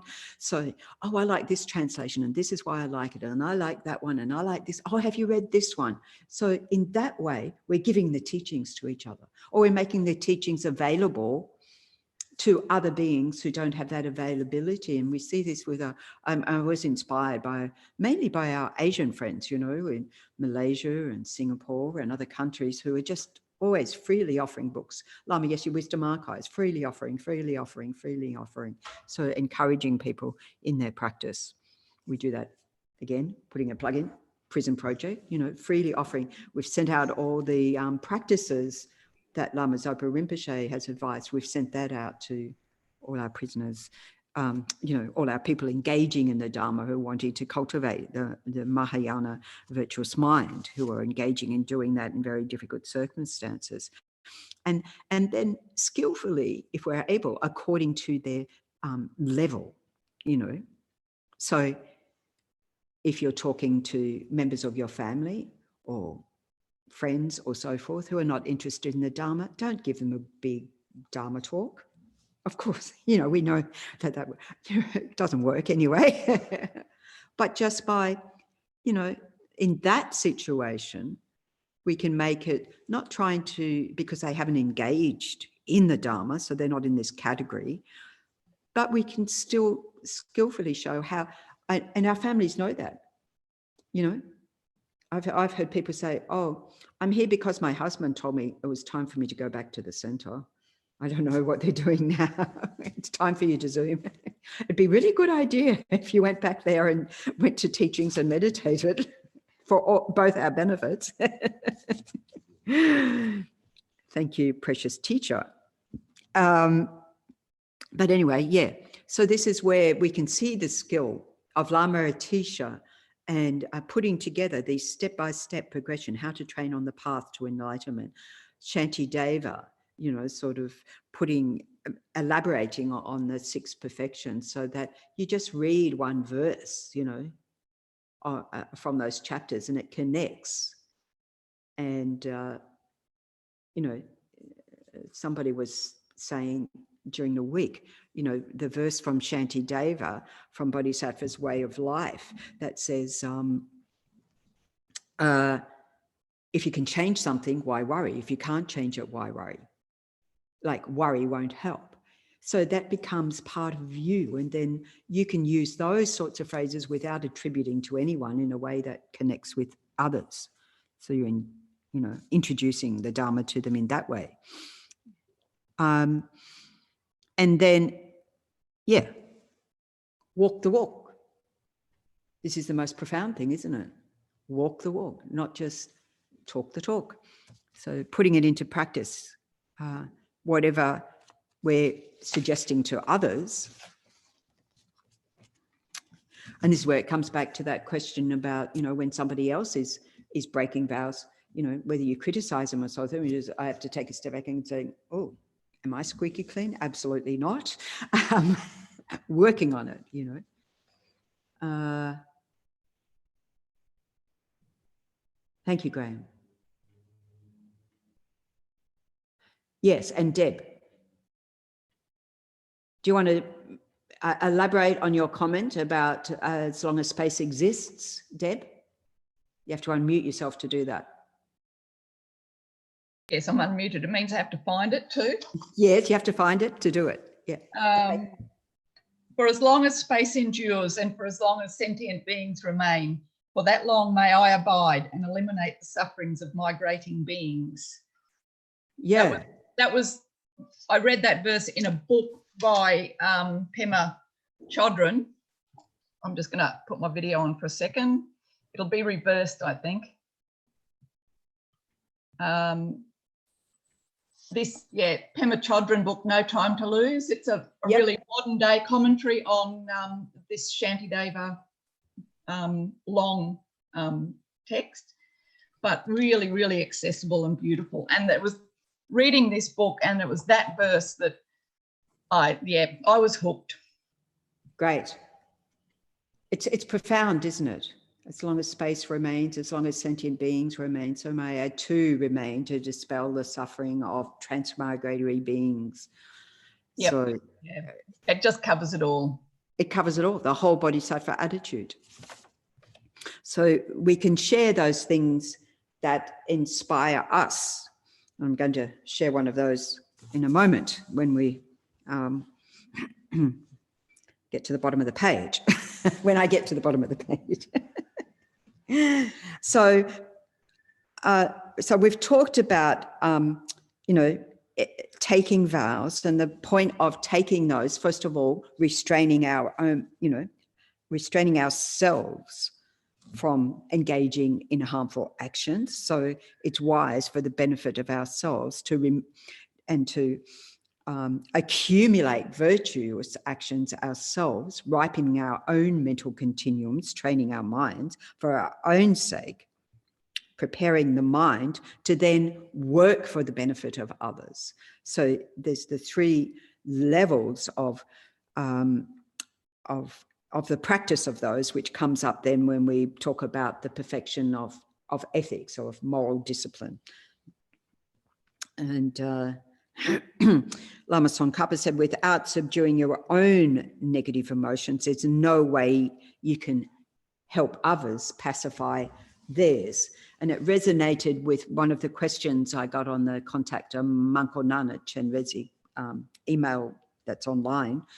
And I may have mentioned previously, from a paramedic saying, I'm overwhelmed by anxiety and fear at this time. How can I help others overcome their anxiety and fear when I'm, treating them? It's exactly that point, that we have to be able to find a way to do it ourselves. And by the way, this person was having sleepless nights and so forth because of this. So, yes, there are meditation techniques, there are ways of thinking. So we need to work on our own minds to then really dedicate our whole lives to benefit others. And we look at the example of beings in the world who are doing that, ordinary beings who are doing that, dedicating to others, doctors, vets, anyone working in any social services. The whole of the health system at the moment is totally engaged in, always totally engaged in benefiting others. And then we look at the greater practitioners such as His Holiness the Dalai Lama, Lama Zopa Rinpoche, His Holiness the Dalai Lama, who so skillfully reaches beings, Buddhist or not, all around the world by, being the advocate for world peace, being the advocate.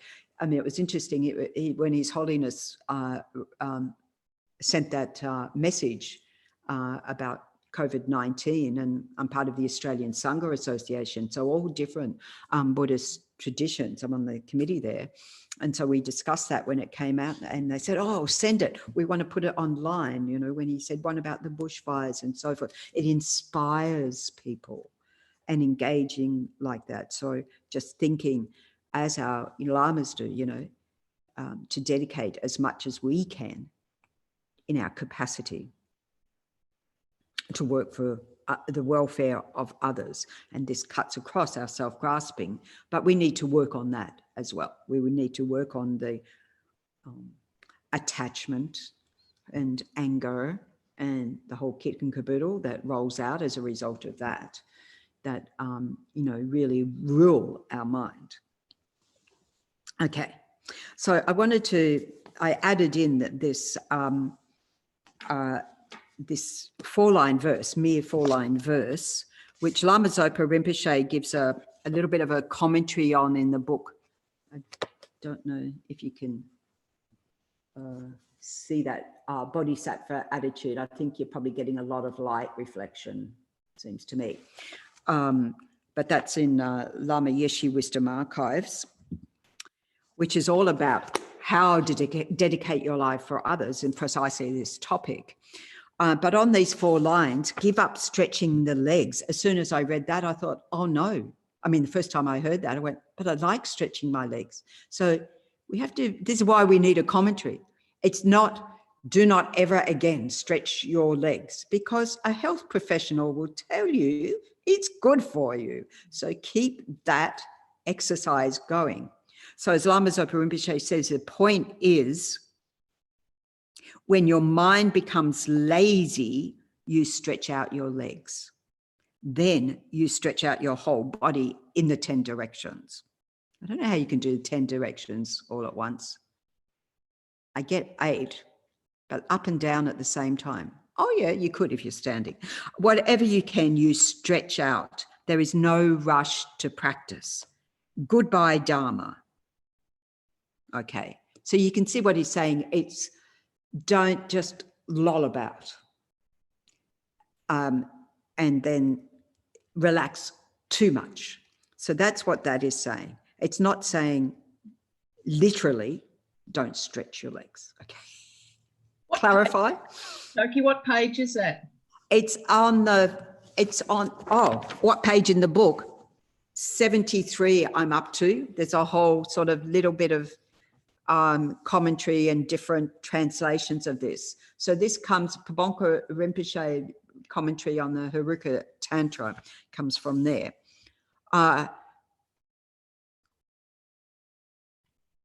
Yes. So basically Rinpoche is saying, once you get too relaxed, all thoughts of Dharma go out the window. And this is not to beat ourselves up. It's just to notice we do it. Okay. So we forget about others. And then give up entering samsara. So there's different ways this is translated. Give up entering samsara, serving at samsara, attachment to samsara. Basically, give up just clinging to sensory pleasures of this life. That, you know, we get hooked up in nice sounds, nice food, we've been discussing, and all the other sensory pleasures. And we might notice how the mind does that at a time when some of those pleasures have been restricted. And I don't know about anybody else, but soon as it was announced that we could, from today, drive 50 kilometers away, I immediately Google mapped to see how far 50 kilometers is north, west, and south. I didn't worry about east. Yes, I did. I think it was Perugian Beach, actually. I can go there. Now, have I a need to go there? Not really. I've got a vast pure land surrounding us here where there's ample space to walk. But you see what the mind does? It jumps to, oh, goody, me, I can do, you know, the grasping. I mean, if you're going to do it, enjoy it, but at least take one other person, because we can, so that they enjoy it. And actually, when they said you can go out with your household, how many of us here? 40, 30, 40? I think we might be interrogated if we all went out together. So the mind, that's it, looking for those pleasures. So yes, enjoy them while they're there, but if they're not there, enjoy that. You know, don't be attached to it as being my source of happiness, because then we get caught up in that. Self-grasping mind comes back. So that was the idea of that. Generate bodhicitta to achieve Vajrasattva, the victorious one. So some of you are familiar with the Vajrasattva practice, but we can also, which is what? Purify, you know, largely to purify more and more all the afflictive states of mind until we attain the state of completely purified mind, devoid of all those afflictions that yank us around and hijack our bodhicitta motivation, so that then we can benefit others in the same way a Buddha does, which is unique to a Buddha. So on the bodhisattva path, we're talking minimum countless grade eon. So, you know, don't think I'm not there yet. Well, do think, if you do think I'm not there yet, just think, yeah, long way to go, but each step we take in the right direction. So having the vows helps us protect that and, you know, not create negative karma, reminding ourselves of what we're doing and why we're doing it and wanting to benefit others. Okay. So that's a whole chapter just on those 4 lines in here. There's commentary on all of that. Lama Atisha Bodhisattva's garland of gems is wonderful to listen to. Thank you, Venerable Chöying, for sending it to me. Great. So keep the conversation going. So now we arrive at the 6 perfections, the practice of the 6 perfections. So the perfection of the perfections is Buddhahood, but we practice these perfections with the emphasis on we're practicing. So to become a Buddha, a Bodhisattva practices in the 6 perfections, the perfection of giving. So these come in order. This is the order of practice, although there's also a presentation that says that we can practice each one of the perfections in each one of the perfections, if you get that. So the practice of giving, and you apply all the others to that, and so forth. So perfection of giving, the perfection of morality or moral discipline, of ethics, the perfection of patience, the perfection of concentration. Perseverance, joyous effort. I should actually read them as I wrote them.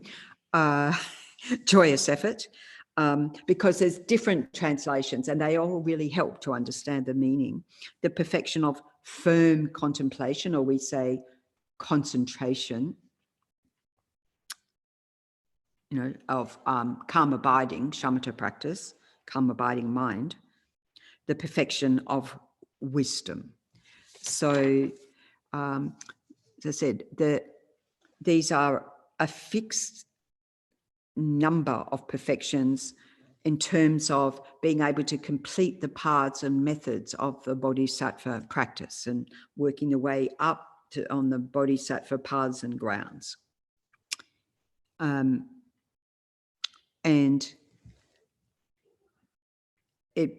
if we revise, like last week, we were talking about on the basis of renunciation, the mind of renunciation, our wish ourselves to definitely emerge from this continuing suffering cycle of existence, and on the basis of that, generating this mind of bodhicitta, and then ultimately conjoining that with the mind of wisdom, of understanding the correct view. So then we have, in that way, the 3 principles of the path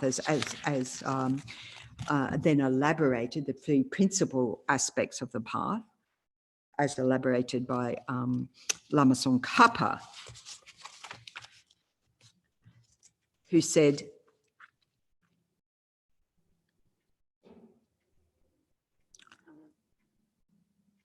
so the definition, the purpose of generating the mind of enlightenment, even if renunciation has been developed, if it is not possessed by the mind of enlightenment, it does not become the cause of perfect bliss, of unsurpassed enlightenment. In short, if like a mother whose cherished son has fallen into a pit of fire and who experiences even for 1 second of his suffering as an unbearable eternity, your reflection on the suffering of all mother sentient beings has made it impossible for you to bear their suffering for even 1 second, and the wish seeking enlightenment for their sake arises without effort, then you've realized the supreme, precious mind of enlightenment. So this is where we're wanting to get to through these practices. So the practice of giving. So different levels of the practice of giving. Practice of generosity, of giving, of charity is not unique to Bodhisattva practice, to Buddhism.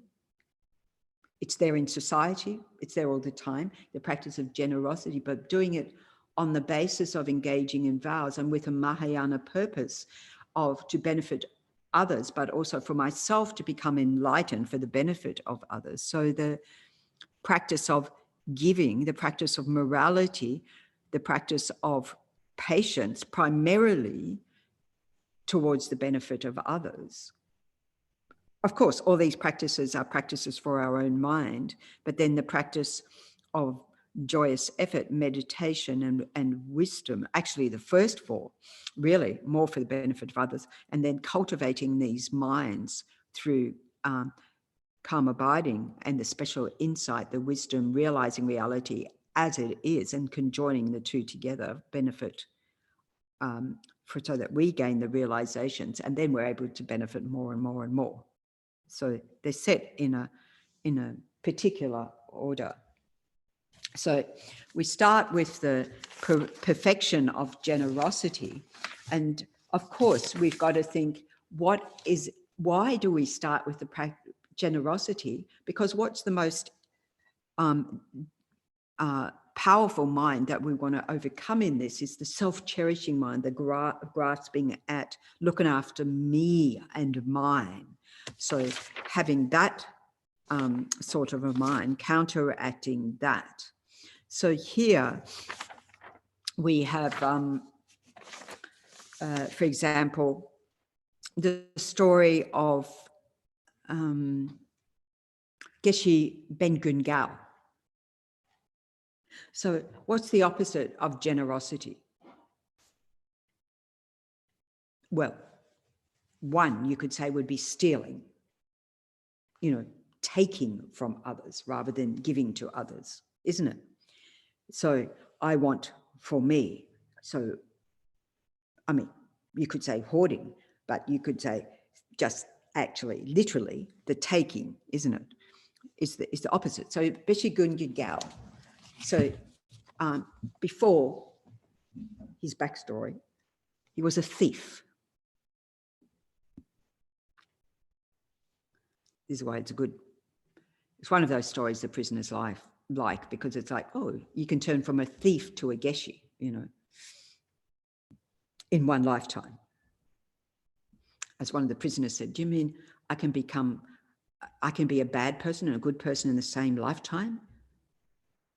And I said, you can be a bad person and a good person in the same minute. It was too much, but we can interrogate that. But our mind can go quickly from one to the other, can't it? Our mind can. So anyway, Geshe Gungao, there's a few stories about him, but this one. So he was a thief, and then saw the error of his ways, did all the training, met a teacher, etc., etc. And then one day he went to visit these people, and he found himself in the room alone. The others had gone somewhere else. One of the things he grasped at was tea. And so because of that previous habituation to thieving, he saw his hand, or maybe it was only in the mind, I'm not sure, but the story goes his hand going towards the tea caddy. And then he grabbed his hand and he called out. So the people came running. There's a thief in the house. There's a thief in the house. So they come running. Where's the thief? Where's the thief? Here. The hand wanting to grab. So you can see the training of his mind.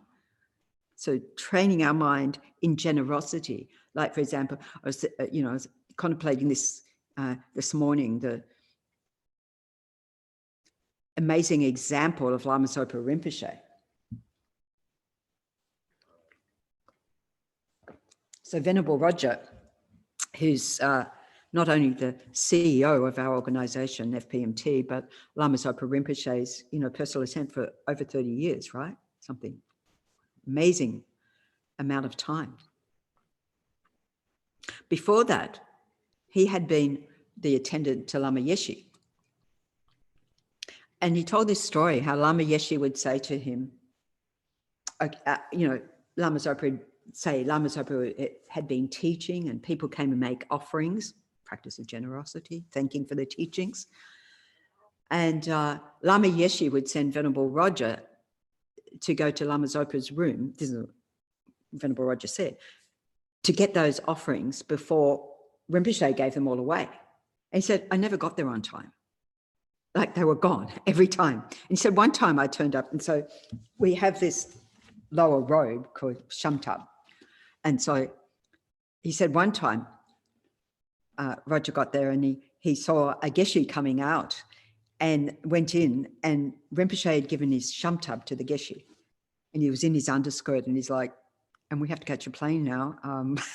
We got to find one for you.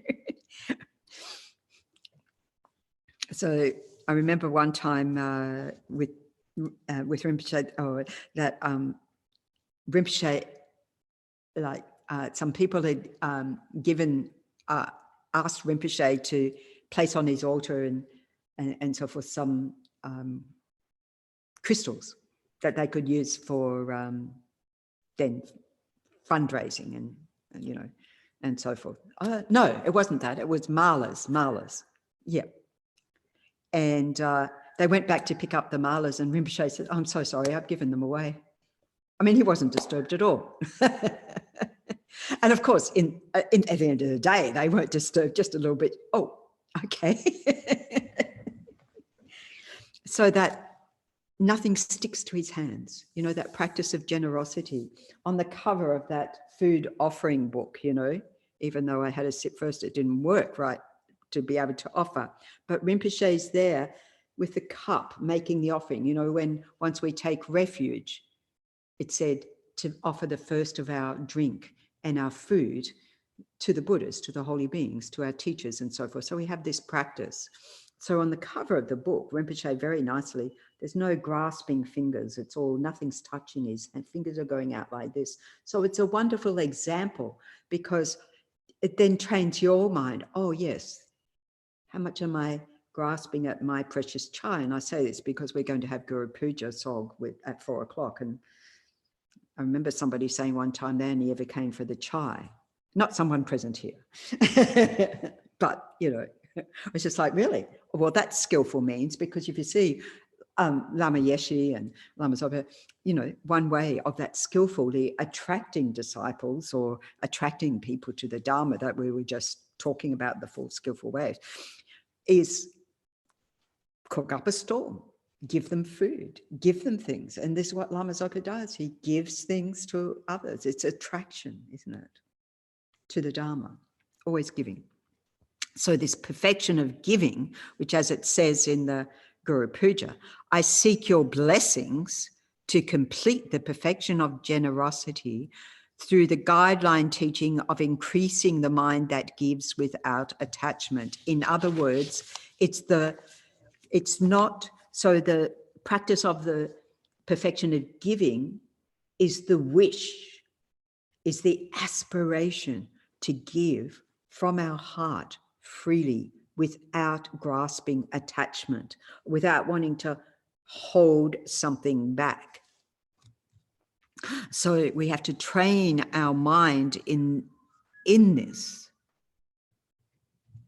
you know, in developing cultivating the mind of wishing to give. And the easiest way so you don't have to have given anything to actually perfect, like anything physical, to perfect the perfection of giving. But you need to perfect the perfection of giving, you have to have given away all your attachment. So even you don't give things, and there's provisos of things not to give, or what times not to give, or who not to give to. For example, not giving a weapon to somebody who you know is suicidal. In fact, I couldn't think of an example of wanting to give a weapon to anyone, but there could be an instance. Personally, I'm grateful that I didn't have an example for myself. Okay, so this is a good point, but we can already from our mind mentally give absolutely everything and say, well, actually, none of it's mine. And if we employ the mind of wisdom with that and seeing where is the inherent existence of mine, that this is mine in the first place. As I mentioned last week, Leonie, my spinach now is getting a few shoots back, but I know it's still the bush. I know it's not my spinach. I have to keep reminding myself, though, the bush turkey will get it, and it will be the bush turkey spinach. So, but as soon as my mind decided it would belong to the bush turkey, any shoots that I see is a bonus because the mind's relaxed around it. I'm not trying to protect my spinach. Sorry, Leonie, but that's how it is here. The bush turkeys rule. As that little comic said, if it's yours, it's mine. If I see it, it's mine. If I want it, it's mine. If you want it, it's mine. It doesn't matter. It's mine. What we're wanting to counteract is that mind grasping at it's mine. Okay, bush turkey does have much more limited capacity to make that transition. Nonetheless, there is a presentation on what to give, and in your readings, there's just a nice summary from Geshe Rabten Rinpoche about this. So Geshe Rabten, who was a teacher of our teachers of Lama Yeshe and Lama Zopa Rinpoche.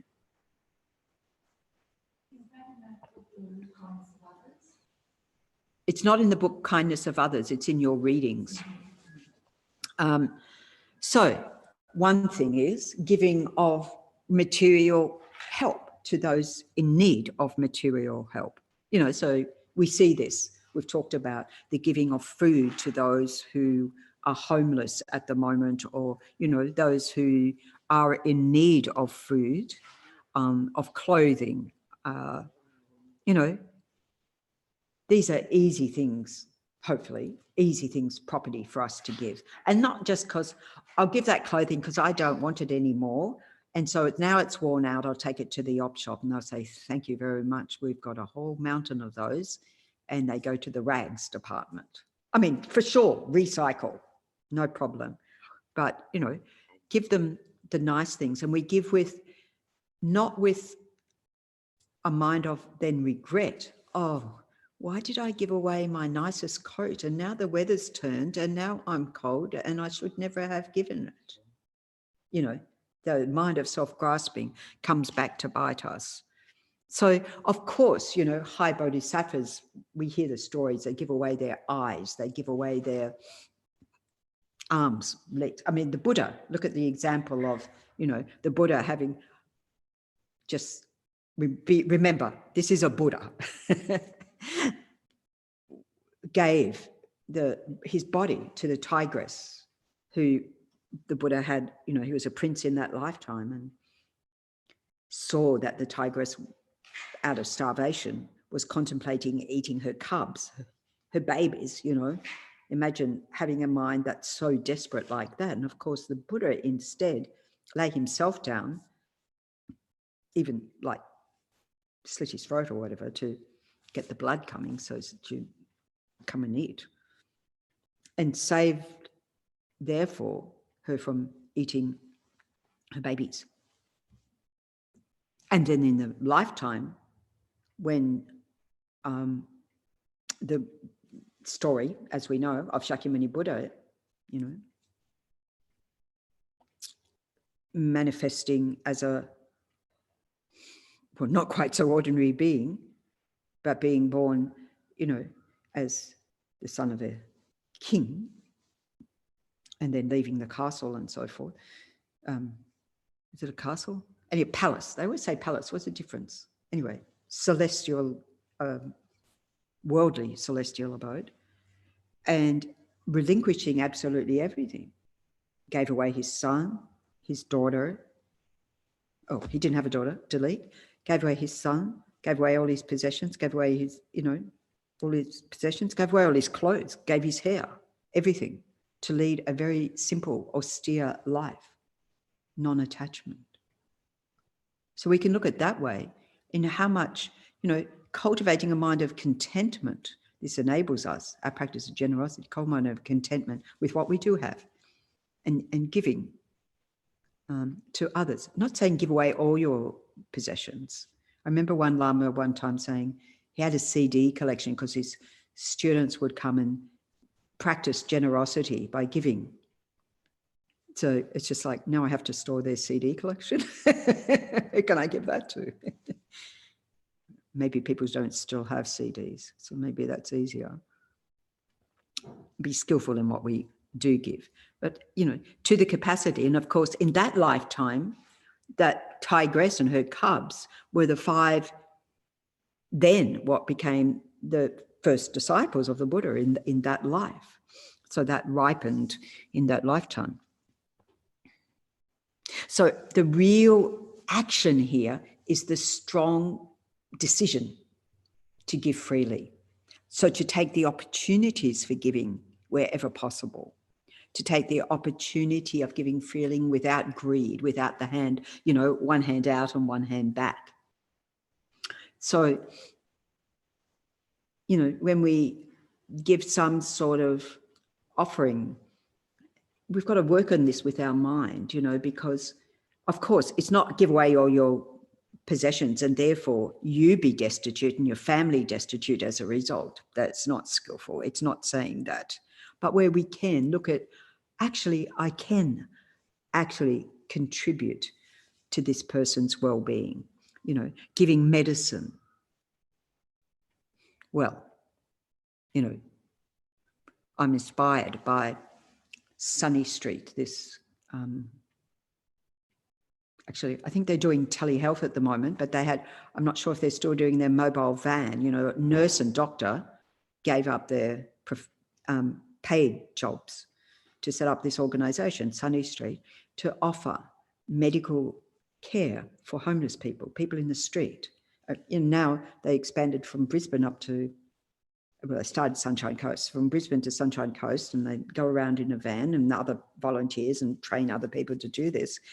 And then this year they were starting up in Melbourne. So I'm not sure if that got developed because of, everything seems to be in a state of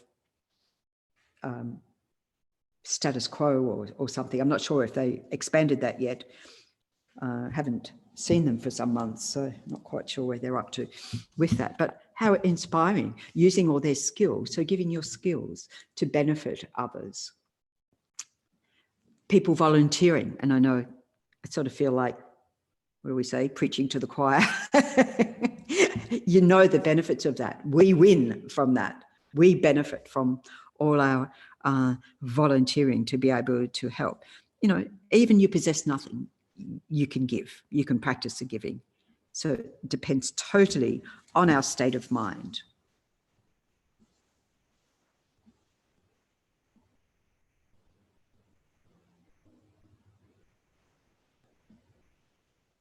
I'm just reading Leonie's comment.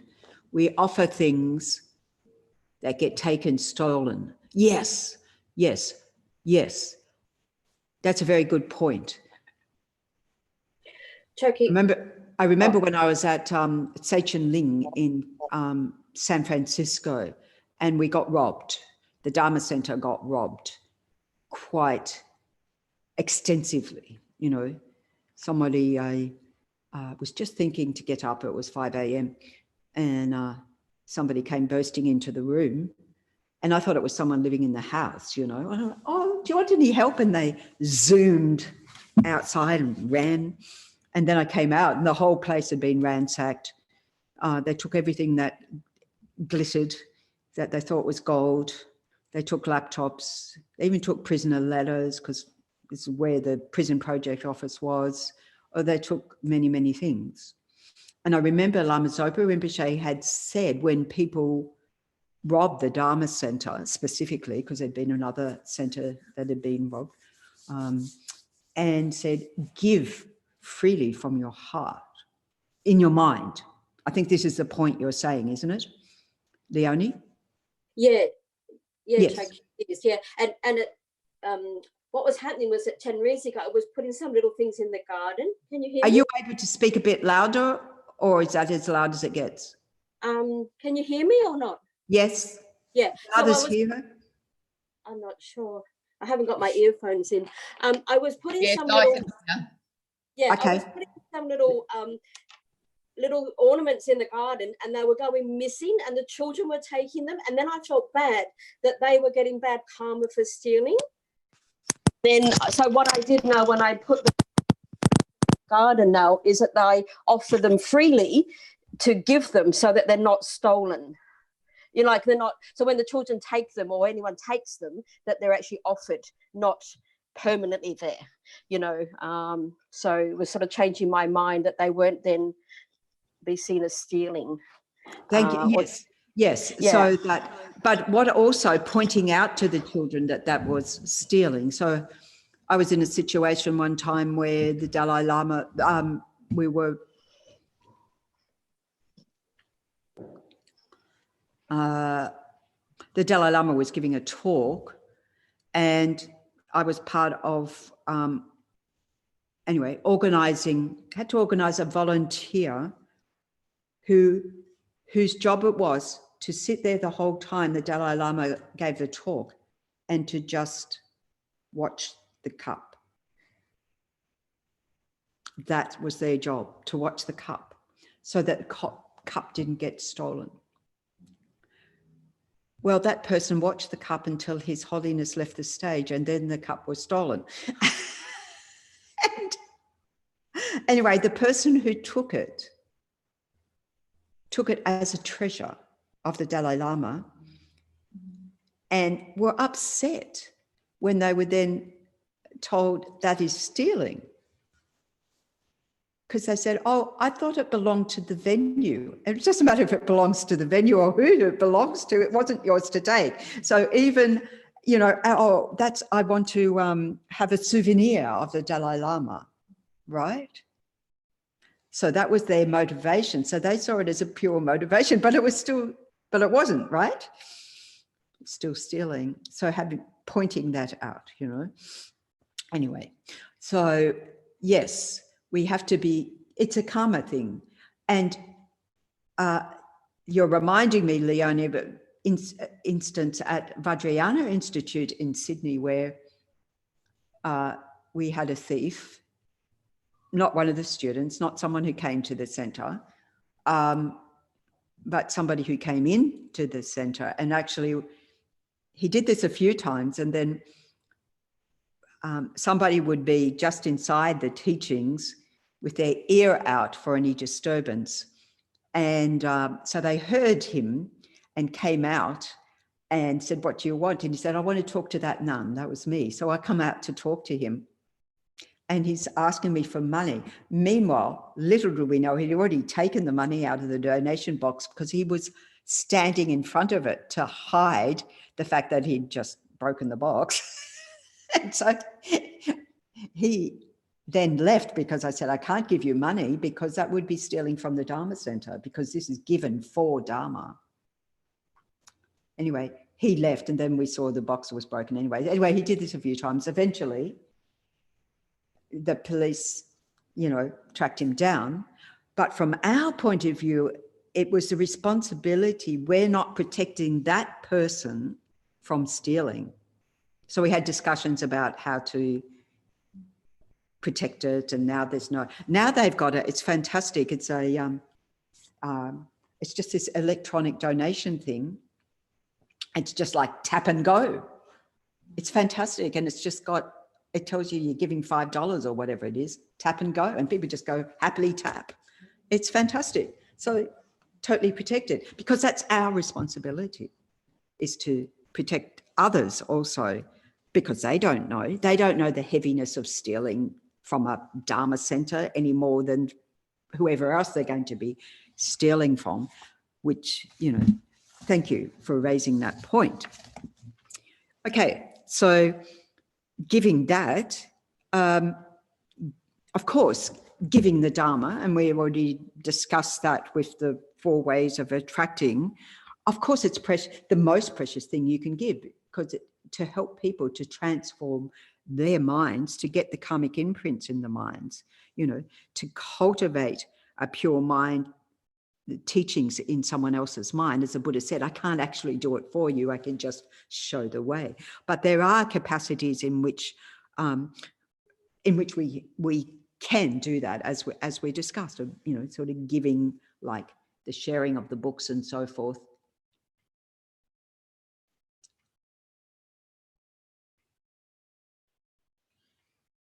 Okay, yes, and there's a comment here about kids needing to learn they can't just take things they want. They know they can't do that when they go into the shops and anything. And those of us, I'm not one, parents know that, you know, kids, you teach them. There are consequences. There's a consequence of this and a consequence of that. And yeah, but for us, because we know that it's not saying it's okay to take from Kmart, but it's heavier to take from the Dharma Center. Right. So, and then imagine stealing from the lamas or stealing from the altar. So we have all these provisions of not taking offerings, you know, that might be made to the altar. And we've had, I have to just say thank you, people who've been, we have been the recipients of the generosity during this time of people offering food and so forth here. And then we have to watch that we're actually following the Vinaya. I'm not sure that we're doing a perfect job of this, but that we're, you know, distributing things that are offered. You know, traditionally, if you lived in a monastery, it would all go into the store and then, you know, go in the communal meals, which we're not having the communal meals, and that was happening here until not so long ago. We all went to the cafe distributed the food by offering us meals. That's how it worked. So we have to be very careful ourselves about that, with all those offerings, with all that generosity that's being offered, which is enabling the ongoing you know, Dharma. And, you know, we have to think that giving, of course, giving material things, giving food, giving medicines and so forth is a practice of generosity, particularly without a mind of attachment. But it's limited to this life, whereas giving the Dharma will benefit someone lifetime to lifetime to lifetime. And this Holiness the Dalai Lama says, if you can benefit for the short term or the long term, always choose the long term. But of course, no reason why you can't do both.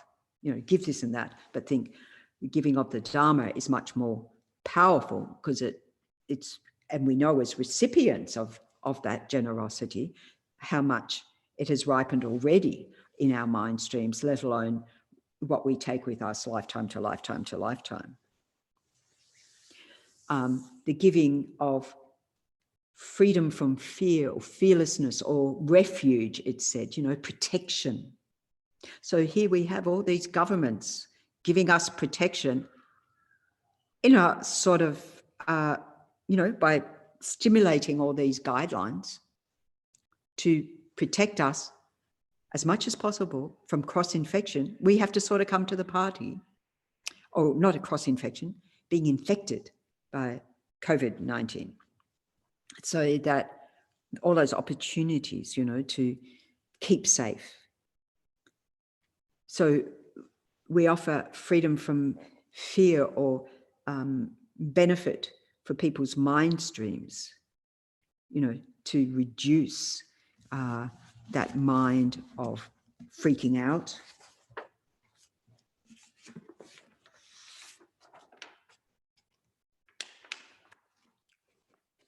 One of my favorite commentaries around all of this practice of generosity is Yangtze Rinpoche, Practicing the Path.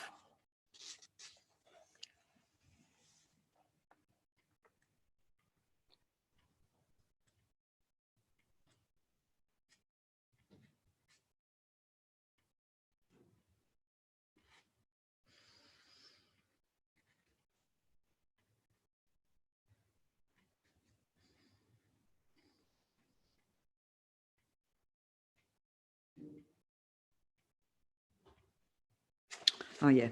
So he's got a commentary here about how one of the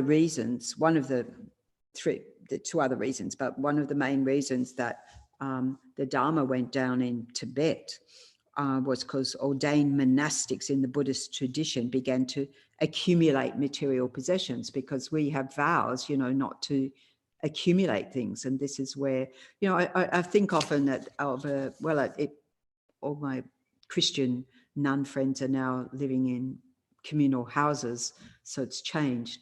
But, where they used to call them cells, their rooms, very sparse, just a bed. And actually, when I went over to Western Australia and visited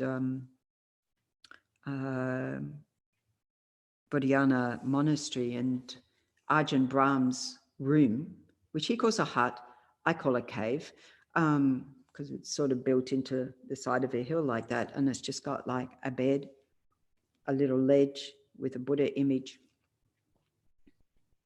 Somewhere it's got a hole for air, and that's pretty much it. That's pretty much it.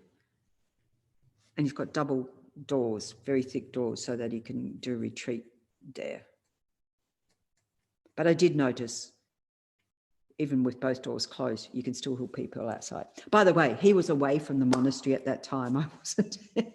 But they should say show off his room as a sort of example of this, austerity of, and I think it's a good reminder for us here. So the giving of the Dharma, giving of protection from fear.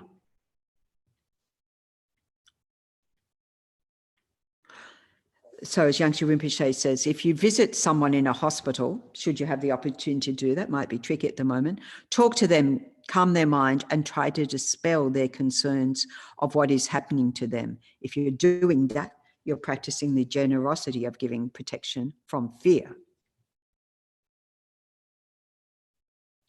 Or, giving advice. People have got difficulties in their lives.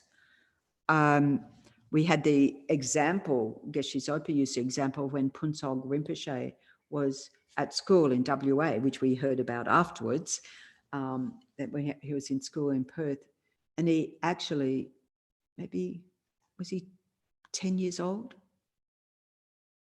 One of his classmates was suicidal. Bit tragic.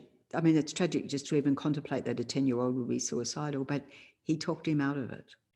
He used skillful means to talk him out of it. Amazing. To be able to do that at such a young age. So that sort of freedom from that fear.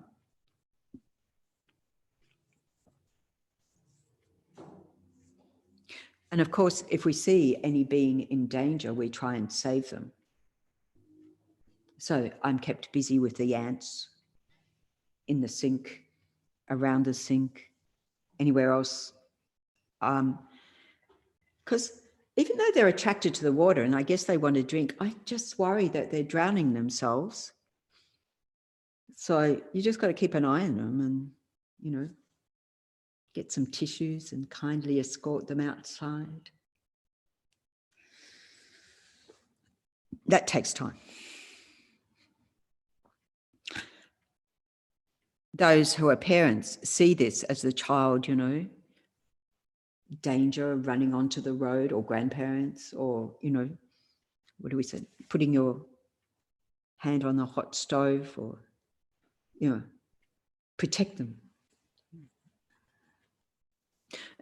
Which falls into the next category of the act of love, giving active love, wishing for the happiness of all beings. So we do this, as we mentioned before, in the practice of the immeasurables, the four immeasurable thoughts.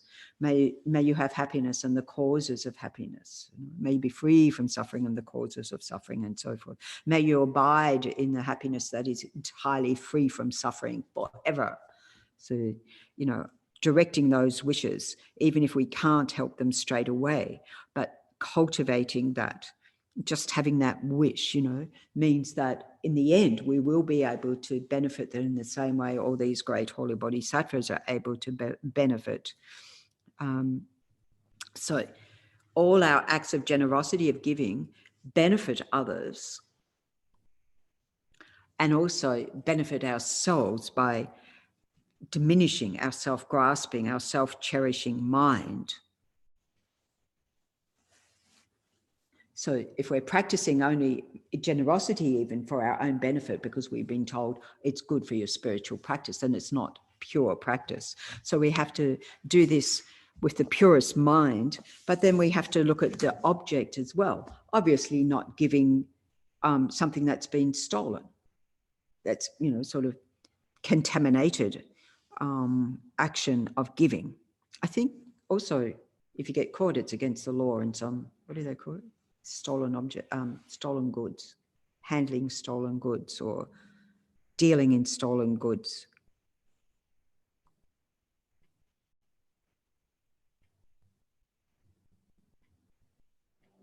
And then we think of the recipients of giving, you know, sort of giving to, obviously we make offerings to our teachers, and actually when we make offerings, like here on the thrones of our lamas, when we have puja, we make a tea offering. And so, and then in Sog, like this afternoon, we make our offerings to our lamas again. We offer some food offerings, but not just going plonk, plonk, plonk, plonk, offering with great respect, with great reverence. So again, the example comes to mind of when I was in Indonesia with Geshe Tenzin Zopa, was leading a retreat for us and for the prison project. And we were going to see for the first time the abbot of Mendut Monastery, the monastery nearby. And so I had the thought, oh, to make an offering, to give something. And what had been offered in the room was a bowl of, basket of fruit. So I thought, oh, I'll take that. And it came out of my room, and Geshe came out of his room, and he had done the same thing. Only I have to say, his offering was beautifully presented, had a beautiful, you know, kata tied around it. And then we went to the monastery, and it was like an amazing procession where he's holding this gift up to offer to the Lama. It was so beautiful, you know, just demonstrating this is how you offer. You know, this is how you offer the Lama. And, you know, sort of giving, again, no attachment, and making the offering very attractive, you know. I got my basket of fruit. He's got, you know, amazing offering that seemed to expand, even though it wasn't any more physical objects, the offering was vaster. So, you know, making that offering, certainly giving to those in need, those who are homeless, those on welfare. There's a lot of people losing their jobs and so forth. And so people are, you know, as I said, you know, the cafes and so forth who are giving away. I mean, in the days where I used to frequent cafes, it was a very long time ago. I remember, like, I'd observe at different cafes, they had their people who came along and got their free meals, you know. It was a practice they did anyway, you know. But now it seems to be even greater, you know, sort of that, so for the welfare of others.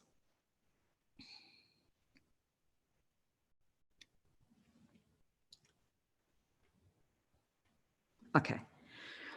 So, and then, yes, not giving if you think it's going to be used for harm, for doing harm.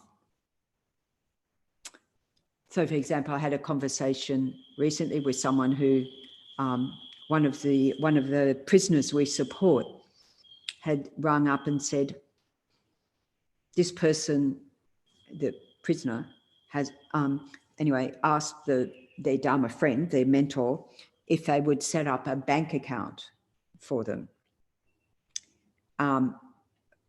in secret. So they want to secretly stash some money. And they didn't want the authorities to know. It's like, no, just remind them what we give is the Dharma. That's what we're giving. We don't give all those other things. No, we're not going to be the money launderers for you. Sorry. Whatever. I'm not sure what the story is. We will be. Well, it's very tricky to ask the question because then you might get into a lot more trouble. Anyway, so yeah. Okay.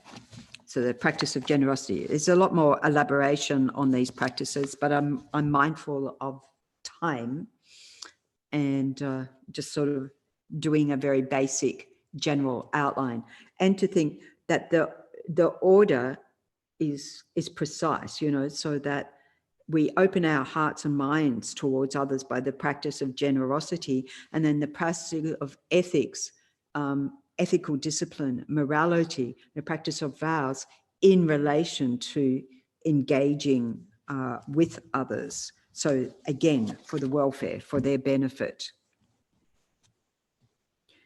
So then with the practice of morality, of ethics, of discipline, it's a discipline for our mind, protecting our actions, protecting our speech from performing any unskillful deeds, doing anything that's going to cause harm to any being. Wouldn't that be wonderful? That's extreme, right? Sort of sounds impossible, but we keep working at it, keep working at it, we're working at it. So it's to control our tendency to just go off at the mouth or not notice that our actions are harming others. And it can be through mindlessness. So, for example, you know, monks and nuns, once, you know, when you ordain, there are certain extra disciplines that you practice, and like not leaning on things. But another one is not, well, probably not that too. Maintaining, I think Geshe-la was talking about it recently, about, you know, maintaining your arms at a like close distance to your body, not flapping your arms about, right? And at one of our Happiness and Its Causes conferences, I saw one of the volunteers, you know, I was managing the volunteers, or coordinating, I wouldn't know if I was managing them, but, you know, tell them, yeah, anyway, I was the volunteer coordinator label. And one of the volunteers was, you know, giving someone directions, you know, where do I go for blah, blah. And she goes, you go this way. And of course, knocked somebody else behind them. I thought, that's why they say don't flap your arms about. It could be dangerous. Of course, she was horrified that she did that. So practicing a discipline with our body, with our speech, with our mind, you know. So as Geshe Rabten says, we can think about, you know, our body, speech and mind being like naughty kids that we have to bring in line, just waiting, you know, to see how they're going to be in danger. You know, we need these restrictions on us. That's what the vows enable us to do. They restrict us, protect us from ourselves. So it's like the analogy he used when the kids, naughty kids, want to run out of the room, and they may be a dangerous precipice and they don't know what's there. We have to contain them inside for safety. Or the people who, because they can't see this virus, think it's okay, you know, to be hanging out together. And we've seen so many instances just this week of people being arrested for that, right? From last weekend, going camping with their mates and etc. Yeah. Don't put it on social media. I'll just post the photos of having a party when we've been told not to. A lack of skillful means. But our intention isn't to get away with it. Our intention is to, you know, contain ourselves, contain our body, speech and mind. Body and speech in relation to others. Because why? We will have the suffering results in the future by our, harmful actions, our harmful speech. So refraining from all those, I mean, we talked about that earlier. I don't know how much we need to actually elaborate on, the perfection, sorry, of ethics, of discipline, of control. We can just see how long it's taken people in the world, or in our world, of adjusting to these restrictions placing upon us. First of all, the mind wants to totally retaliate, or to look for the loopholes. Where can I go? How many times can I go shopping? Apparently the shops are all very busy at the moment because people are out there shopping. I don't know. So again, restraining our speech, only using speech that is helpful, that is kind, that is true, that is necessary, that is harmonious, drawing people together, not dividing people, not lying, not being abusive, critical, judgmental, and so forth.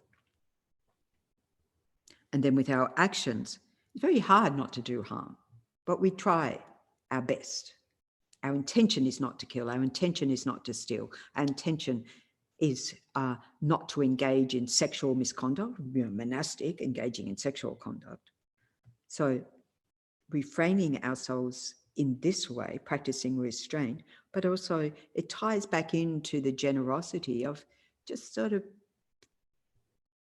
being content to live within these guidelines, because it's all the way all the holy beings have themselves attained enlightenment by practicing in this way. And then, of course, on top of that, the practice of the ethics of engaging in virtue, so saving lives where we can. Thank you to all the great beings who are doing that in the world at great hardship to themselves. I watched one of those little clips of, what do they call them? In America, they call them first responders, the paramedics going into people's homes. And by the time they get there, I think the person's almost dead from COVID-19. And just like the amazing work they're doing. But the trauma they suffer, they're facing death all day, every day, just incredible. But, continuing on to be of benefit. Even there was one guy talking that I think they had to film secretly because they were told they weren't allowed to film, show this. And this one was a paramedic who'd come from another state to volunteer to help because, believe it or not, they lost their job in their state. I don't know how that happened. But apparently, some states aren't affected so much, right? Anyway, they volunteered because they could see the need in New York, and so volunteering to do this, incredible. So gathering as much virtue as we can, because that gives us the capacity to do more and more, to be able to benefit others, acting for the welfare of others. So we can train our mind, just like in this bodhisattva attitude, even everything we do can become an act of discipline. They say we have a belt here. So they say tying your belt with the belt of ethical discipline, and to be of benefit to others.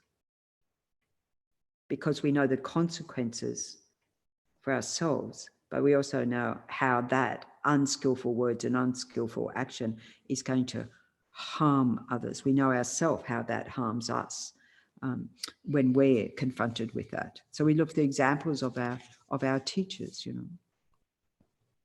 how skillful they are with their speech. They can see what we need to know, but they don't badmouth us. They don't put us down. They skillfully guide us.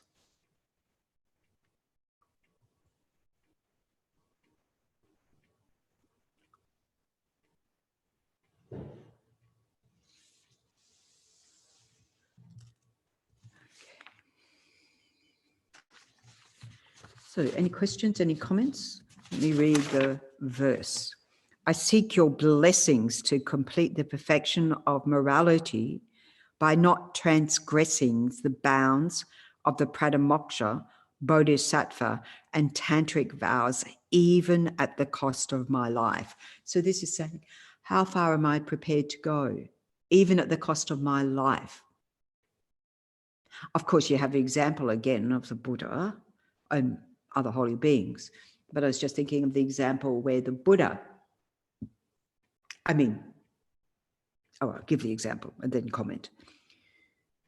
So when the Buddha was on the ship and he saw that the 500 crew were in danger of being killed by the captain who was plotting to kill, or was he with the captain of the ship? Anyway, someone was going to kill them all on the ship. And the Buddha, because of the clairvoyance of being able to see their mind, could see they were going to kill the 500 crew. I think it was the captain, wasn't it? Anyway, so killed them, which saved that person the karma of killing 500 other beings, but also saved those 500 beings from being killed. So being able to help others protect their ethics. Well, that person obviously didn't have ethics, but protect them against themselves. Now, just think in a court of law, that would look different. In a court of law, that would be, you would go to prison. You have killed someone, you go to prison. We know that. So someone who's a Buddha would do that happily, knowing they've saved all those other lives. Of course, don't try and use it as an argument in a court of law. It ain't going to work. So that, again, we don't know who anyone is. We don't know what skillful means they may be using from their side. So then we have to just, as I said, train our mind to see everyone as a bodhisattva, if not a Buddha. That itself is hard enough, right? And so we have these skillful ways of the Buddha at the sake of, well, not maybe physically the life, and if you're in a place that you would be executed for doing that, but the freedoms of life and also reputation, not concerned about how that looks to others. We might say that's an extreme case. Don't engage in that one.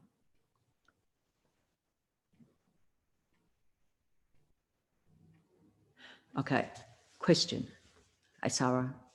Do the six perfection need to be developed in that order? What happens with negative karma generated by practicing, for example, generosity with no right ethics or patience, and then later realize the nature of the action when you're in the path? So they are practiced in that order, but also, Sarah, there is the presentation of, with each one of the perfections, practicing the other perfections. So when we say the practice of generosity in this context is not, okay, for example, giving so you'll get something back.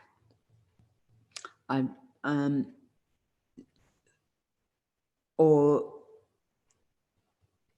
giving a weapon to somebody who you know they're going to go out and shoot someone else. So that's not what we're talking about here. That is not the practice of generosity in a Mahayana presentation, a Bodhisattva in training presentation, as I'm sure you're well aware. So these are not, while they're presented in the area in order in terms of the progression of our mind training, they go from the easier to the harder ones to practice. But we want to practice generosity with ethics, with patience, with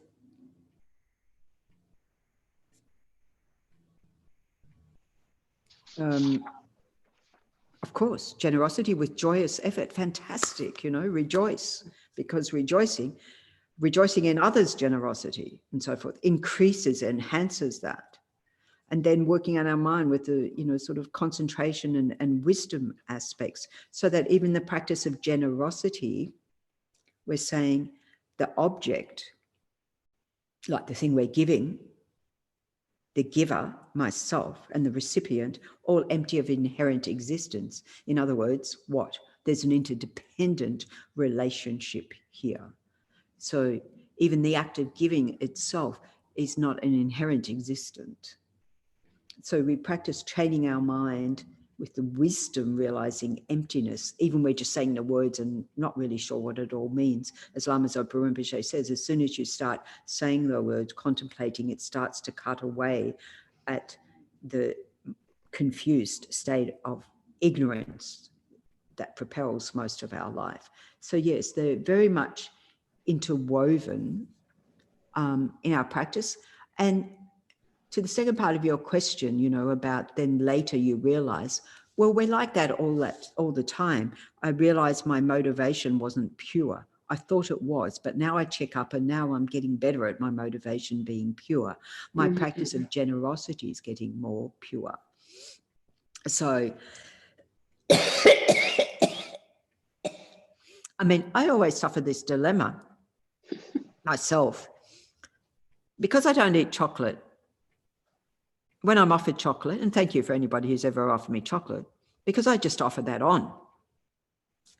But then one part of my mind says, if I offer to that someone who's really addicted to chocolate, knowingly, am I supporting their addiction in chocolate? It's a real dilemma. And I think, but I'm giving them delight, temporary as it is, you know? There's so many dilemmas around this until we gain some more skillfulness about it. Of course, I can say if someone's an alcoholic, I'm not going to give them alcohol if I know they're an alcoholic. Well, I'm probably not going to give anyone alcohol because I don't really go into grog shops. Anyway, you know, it's not a good look. And sort of, yeah, etc. So we get more skillful at it, and we get more the capacity to be able to interweave all of these. Geshe Zopa did a beautiful presentation, at least I heard it at Langui Tangpa Center, maybe some other people were there, about practicing the 6 perfections in the family setting. Now that can keep you going for whole of your family life. Very practical, very, you know, sort of thinking about that with our close ones, practicing that, and then we get better at that, and then we go to the more difficult ones, you know, or, you know, so practicing with our own. I mean, I think the practice of generosity in our own homes, I mean, even the animals are good at that.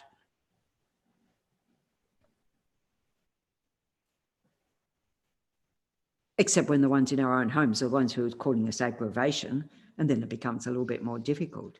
So then we have to up the ante so that we rise to more and more challenge. We get better at it, you know, as we go along. So I think you can think like that.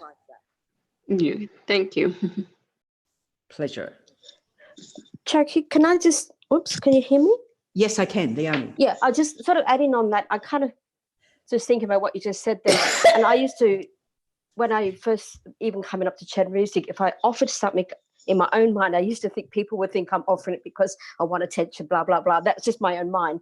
And so I kind of like fake it till I make it. So I kept offering and until you kind of, you reflect on that and get a bit of humility and a bit of, so it, and so I kind of, I don't mean to make it about me, but I kind of see where what Sarah's saying and what your answer was. It's, yeah, I've experienced that is what I'm saying.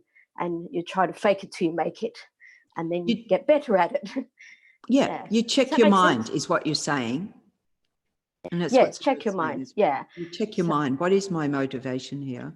Exactly. And it's interesting you say the point, Leonie, about, you know, you have to check, am I doing this so others notice? Or I'm paraphrasing, but that's how it connected with me because, you know, I think about, you know, growing up as a in the Catholic tradition, and hearing all these stories about the anonymous giving. And then there was in the church that I attended as a child, you know, they'd, I hope they still don't do this sort of thing. But at that particular church, you know, when people, they'd have these pledge envelopes, like they had the thing they passed around, I forget what it's called, the plate.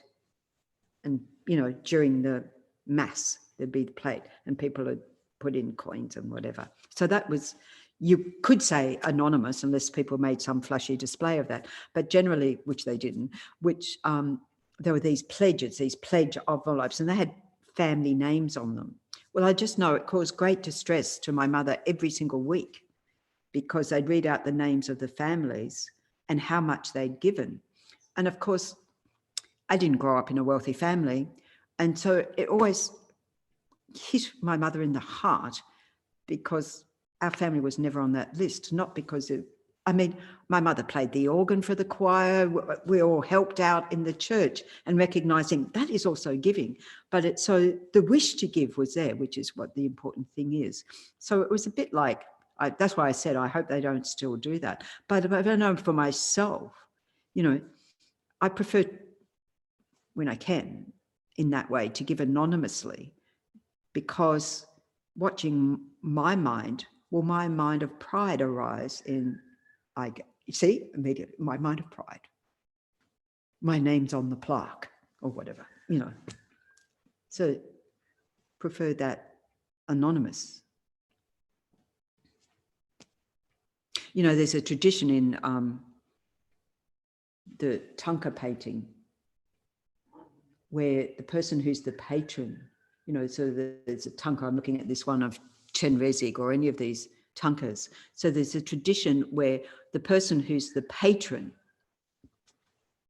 gets the opportunity, you know, they'd paint the patron into the picture. And so there'd be a little figure at the bottom or figures, however many patrons. And I remember when I was going to be ordained, I offered, because it was in New Zealand. Anyway, I'm not trying to big note myself or low note myself or any note myself, but just an example. It's my mind, right? I'm trying to work with this as we go.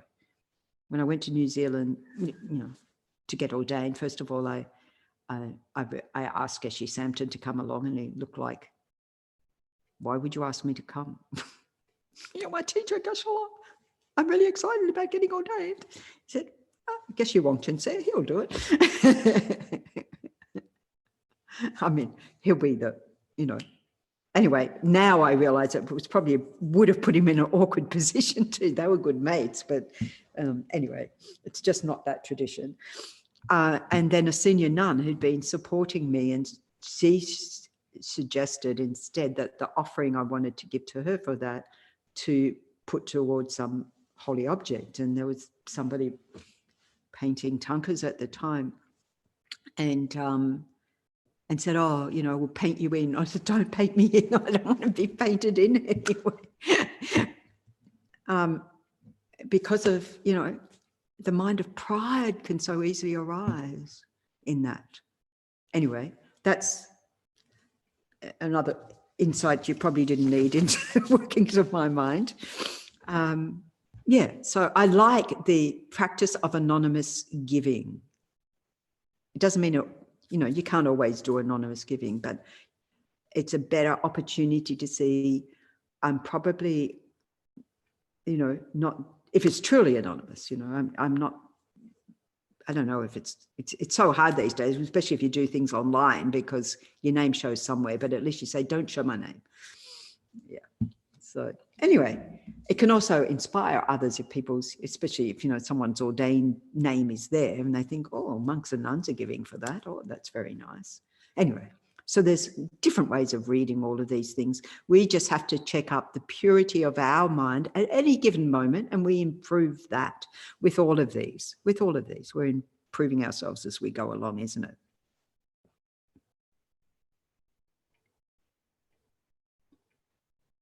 Okay, so we'll leave it there for now because we have gone over 12 o'clock.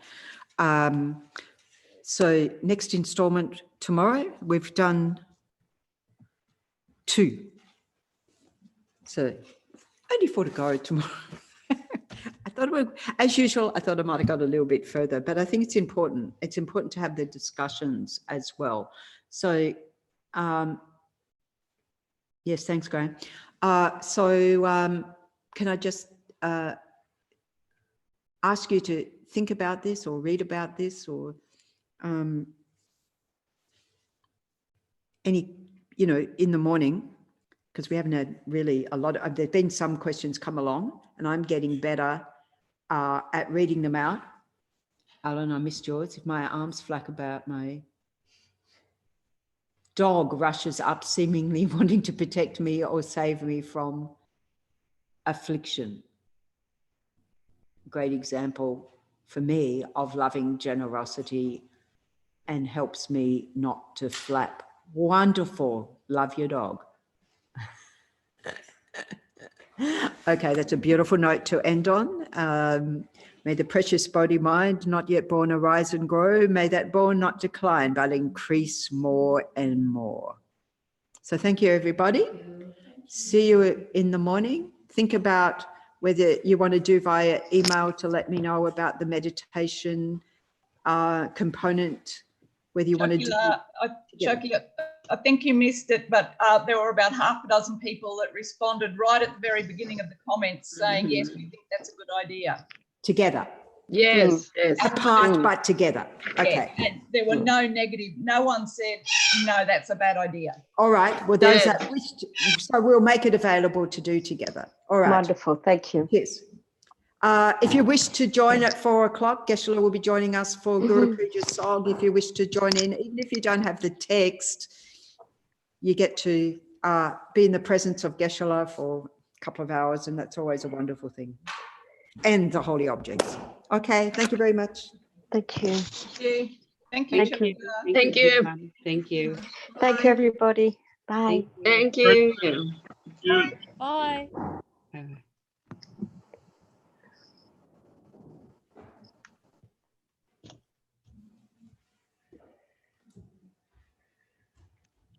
Thank you.